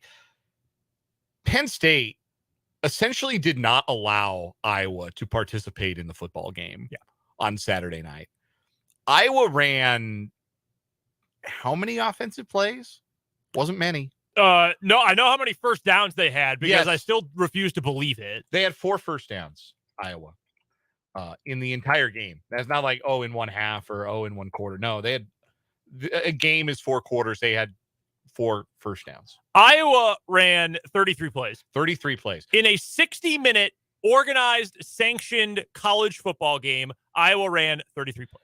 Do you know how many Penn State ran? Don't look if you don't know. I just saw their passing total. They ran 97. I was going to say, I know they threw the ball more than Iowa had plays in total. 97. Good God. They have 2 outstanding running backs. They have a young quarterback in Drew Aller, who I think is good at the very least. He might even be great, but he's at least good. Mm-hmm. Defensively, they're a menace. It has been pretty typical that Penn State has come out and played really well, and then they run into the speed bumps on their schedule, Ohio State, Michigan, and they lose both of those games, and they end up, 10-2, Mm-hmm. or they play one of those games and they lose it, and then they're kind of iffy the rest of the way because the air's out of the balloon. Yep. I think they're going to beat Ohio State. Although Ohio State, I should say. Ohio State had a great win at the Big House. Sure. They scored 1 second left. Huge help to play against 10 men on the final 2 snaps of the game. That's generally pretty conducive to your success. If Marcus Freeman forgets to run a guy out there on defense. Well, we were afraid of a substitution penalty. You know what's worse than a substitution penalty? What's the penalty? Half a yard? Last year, for a lot of the year for Notre Dame, it felt like Marcus Freeman was in over his head. Like he was just trying to tread water. They started 0-3. Yeah, and they lost to Marshall, a bad Marshall team. This felt like more of the same. Like, you cannot be that bad at weighing risk and reward in a game like that at a school like Notre Dame in year 2. I mean, you just can't have it. And to say, well, we didn't want a penalty. So what's the worst that happened? Where was the ball? Was it at the 1 or at the 2? Okay, so you're moving it to the 1. Brother, if it wasn't going to work from the 1 yard line, it wouldn't have worked from the 2 and vice versa. Like, you've got to be able to understand the risk and reward there. And I don't know, man. Hey, great drive on the road. That's a big win for Ohio State. Should give him some confidence. But, man, Penn State looks awfully good. And I think this is the best Penn State team maybe that James Franklin's had. So those would be my biggest takeaway. Those two teams were outstanding. Big takeaway, the best conference in college football this year is the conference that will not exist after this year. The best conference in the country is the Pac-12. Yes. USC's offense is unbelievable. Their defense is butt. We've been over that. But their offense is unbelievable. Washington, I think, has the best offense in the entire country. All 3 of their receivers, their top 3 receivers, Jalen Polk, Roma Dunze, and, oh, my God, the third one, his name escapes me constantly. I have to pull it out now because it's going to drive me insane who their third leading receiver is. Dunze's a monster. Oh, Dunze's incredible. And the third didn't even play. Oh, my God. I got to pull this up because he was hurt this weekend. Give me one moment here. I'm going to get his name. Jalen McMillan. He didn't play this weekend. All three of those dudes, any of the three, are the number one receiver for either KU or K-State, or almost any other team in the Power 5. And I like KU's receivers a lot. You know how much I love Luke Grimm. Yes. I like K-State's receivers a lot, and I love their potential a lot. And there's good receivers in the Big 12. There's good receivers in the SEC. That is, I think, in my opinion, the best wide receiver room in the country, and it's not even a discussion. Like, it's not close. All three of those dudes should be in the running to be a top 60 pick in next year's draft, assuming they're all eligible for the draft. Adunze is unbelievable. He is incredible. Jalen Polk is unbelievable. Oregon State, Washington State should have won by more than 3 points. They were the dominant team for most of that game. They've got a real legit quarterback in Cameron Ward, who was 19 of 20 for 253 and 3 touchdowns in the first half of that game. Outrageous numbers to start that game for Washington State. Oregon State is still really good.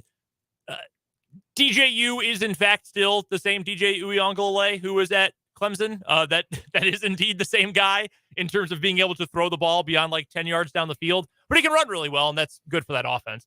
UCLA is good. Once Utah gets Cam Rising at some point, they are going to be really good and are going to be in the mix. Their defense is monstrous. They just need to score enough. Oregon's really good.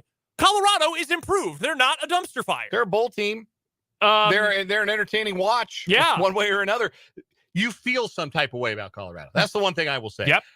It does not matter who you are, what your allegiance is. You feel some type of way about Colorado. We're running through these teams in the Pac-12. You might not feel anything about Washington or Washington State or Oregon State or whatever it is, but I bet you feel some type of way about Colorado. It might not be good. Yep. You might be rooting for him to lose every game. You might be rooting for Coach Prime to fall on his face. You might be rooting for Coach Prime. You might love his style. You might love his players, but you feel something about Colorado. That's why you're watching, because they make you feel. All these teams are good. They are interesting. If you just love football, there is something to like about every single one of these teams. And it makes it even crappier that it will not exist as a conference anymore. Yeah. It's a bummer. Yeah, it's a drag. Anything that really disappointed you or was a particularly ugly part of the weekend? I watched a good chunk of Oklahoma-Cincinnati. Yeah. Cincinnati has issues. Cincinnati's just kind of gross, man. They're a very grim football team. I think Oklahoma's defense might be outstanding. I do agree with that. Oh God, the Stutzman kid can really play. Danny Stutzman. You know who else had a really good game? Who's that? Hayes native, Jaron Kanik. Yeah, he played an awesome game. So I think the Oklahoma defense, it looks like a Brent Venables defense. Yep. Which that's trouble, because he's pretty good at that that aspect of it. But we'll see Dylan Gabriel against better defenses moving forward. We'll see. I mean, Red River's in 2 weeks, so we'll really see what's what between those two teams, which Texas and Oklahoma look like by far the best two teams in the Big 12. I don't know if there's anything else I was disappointed necessarily to see. I guess Texas Tech. I'm disappointed for Tyler Shuck. Disappointed for him that he is hurt again and out for the season, and he's dealt with a ton of injury problems. And what I think we are seeing is Texas Tech just getting smacked upside the head by close game regression. They won a ton of close games to get to 7-5 last year, and they are losing all those close games this year. They're the Minnesota Vikings. Yes. Yeah. That's kind of what's happening here. I still don't think West Virginia is very good, but they're 1-0 in the league, and they won the backyard brawl. Maybe the seat is cooling under Neil Brown. Who's to say? Dog, if they keep Neil Brown, there's going to be they already riot in Morgantown, but there will be like an actual riot. Yeah, they'll be mad when they burn the couch. Yeah. I don't think there's anything particularly gross. I did watch almost all of that Oklahoma-Cincinnati game before I had to head to KU on Saturday. A really hard to watch offense with disappointing quarterback play. Now, part of that's because Emory Jones just isn't good, and just all around bad vibes. That sounds a lot like the last 2 or 3 years at Louisville. What is the connecting thread between the last 2 or 3 years at Louisville and this year's Cincinnati team? I wonder. Could it be their coach? Oh, you know what? It is. Meanwhile, Louisville rules. Louisville dropped 56 on Boston College because Jeff Brom can coach, and he's got Jack Plummer out there putting up Heisman numbers. Yeah. Meanwhile, Purdue, Jeff Brom's former school, Hey, Yikes. hey, there will be no slander. My high school classmate, class of 04, Grandview High School, Ryan Walters. We will not be slandering him on this radio program. I have no problem with Ryan Walters. I think Ryan Walters is a good coach, really good defensive coach, especially. They'll figure it out. It's just gonna take some time. It's tough right now. Time I hope he gets. Tough right now. Let's get to a break. We'll wrap up our final thoughts on Chiefs Bears coming up on the other side of this timeout on 580 Sports Talk.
Monday Night Football tonight.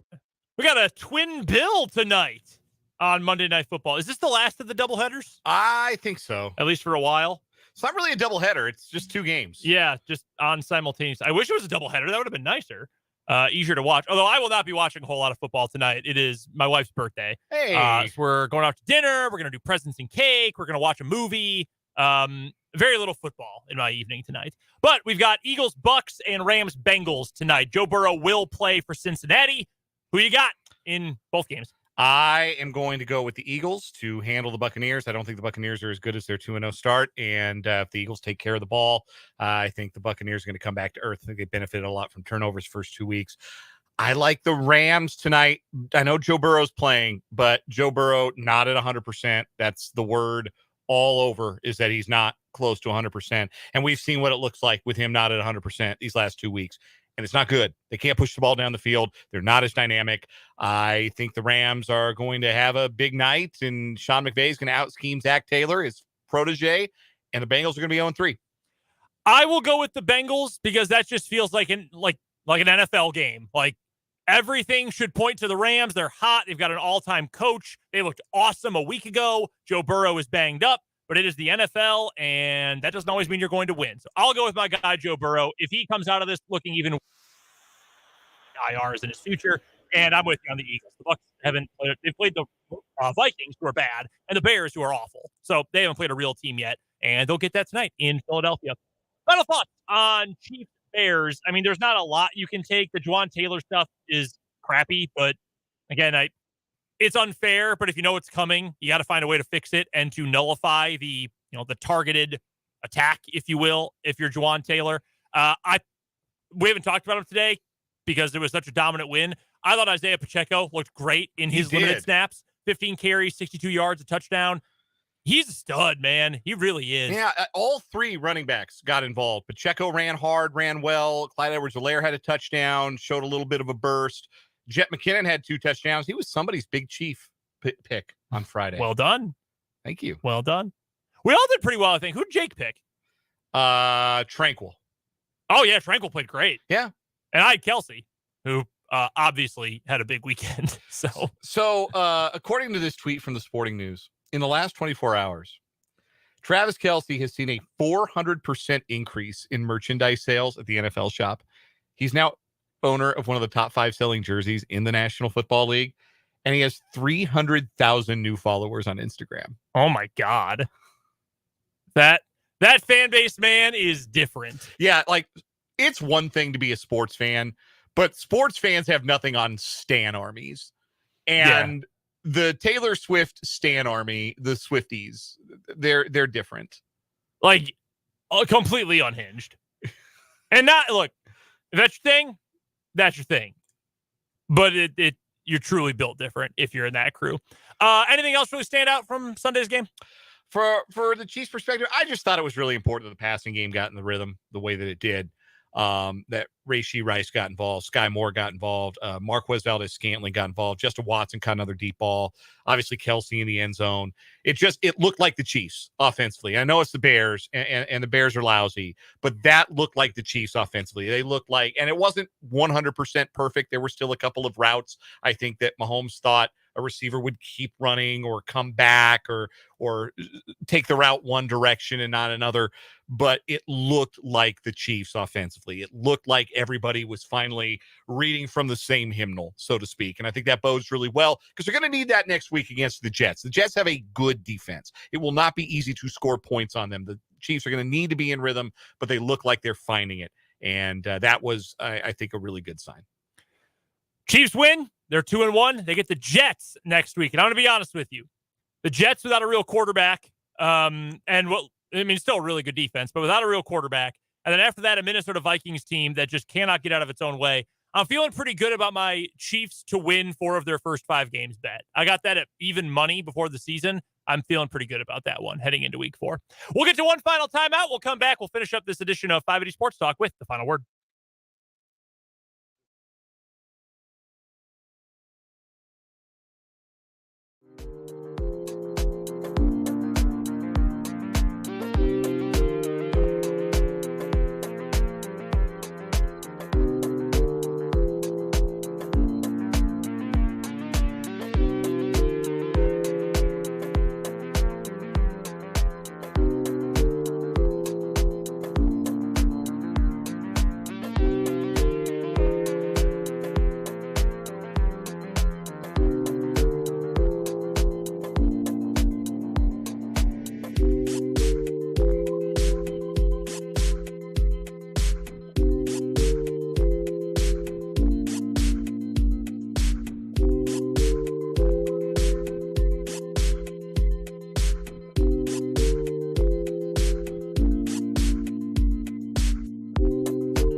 580 Sports Talk. If you've missed any of the show, head to our website, 580wibw.com. Go to the podcast page to check out the hour-by-hour breakdown of the show. You can also go back and check out the YouTube video version of the show at any point on our YouTube channel, which is called 580 Sports Talk. Dan, what's your final word? Being a sports fan is a funny thing because sometimes we root for a team or we root for a player, and it's our little corner of the world. It's our fascination that we share with other people who are fans of that team or that player.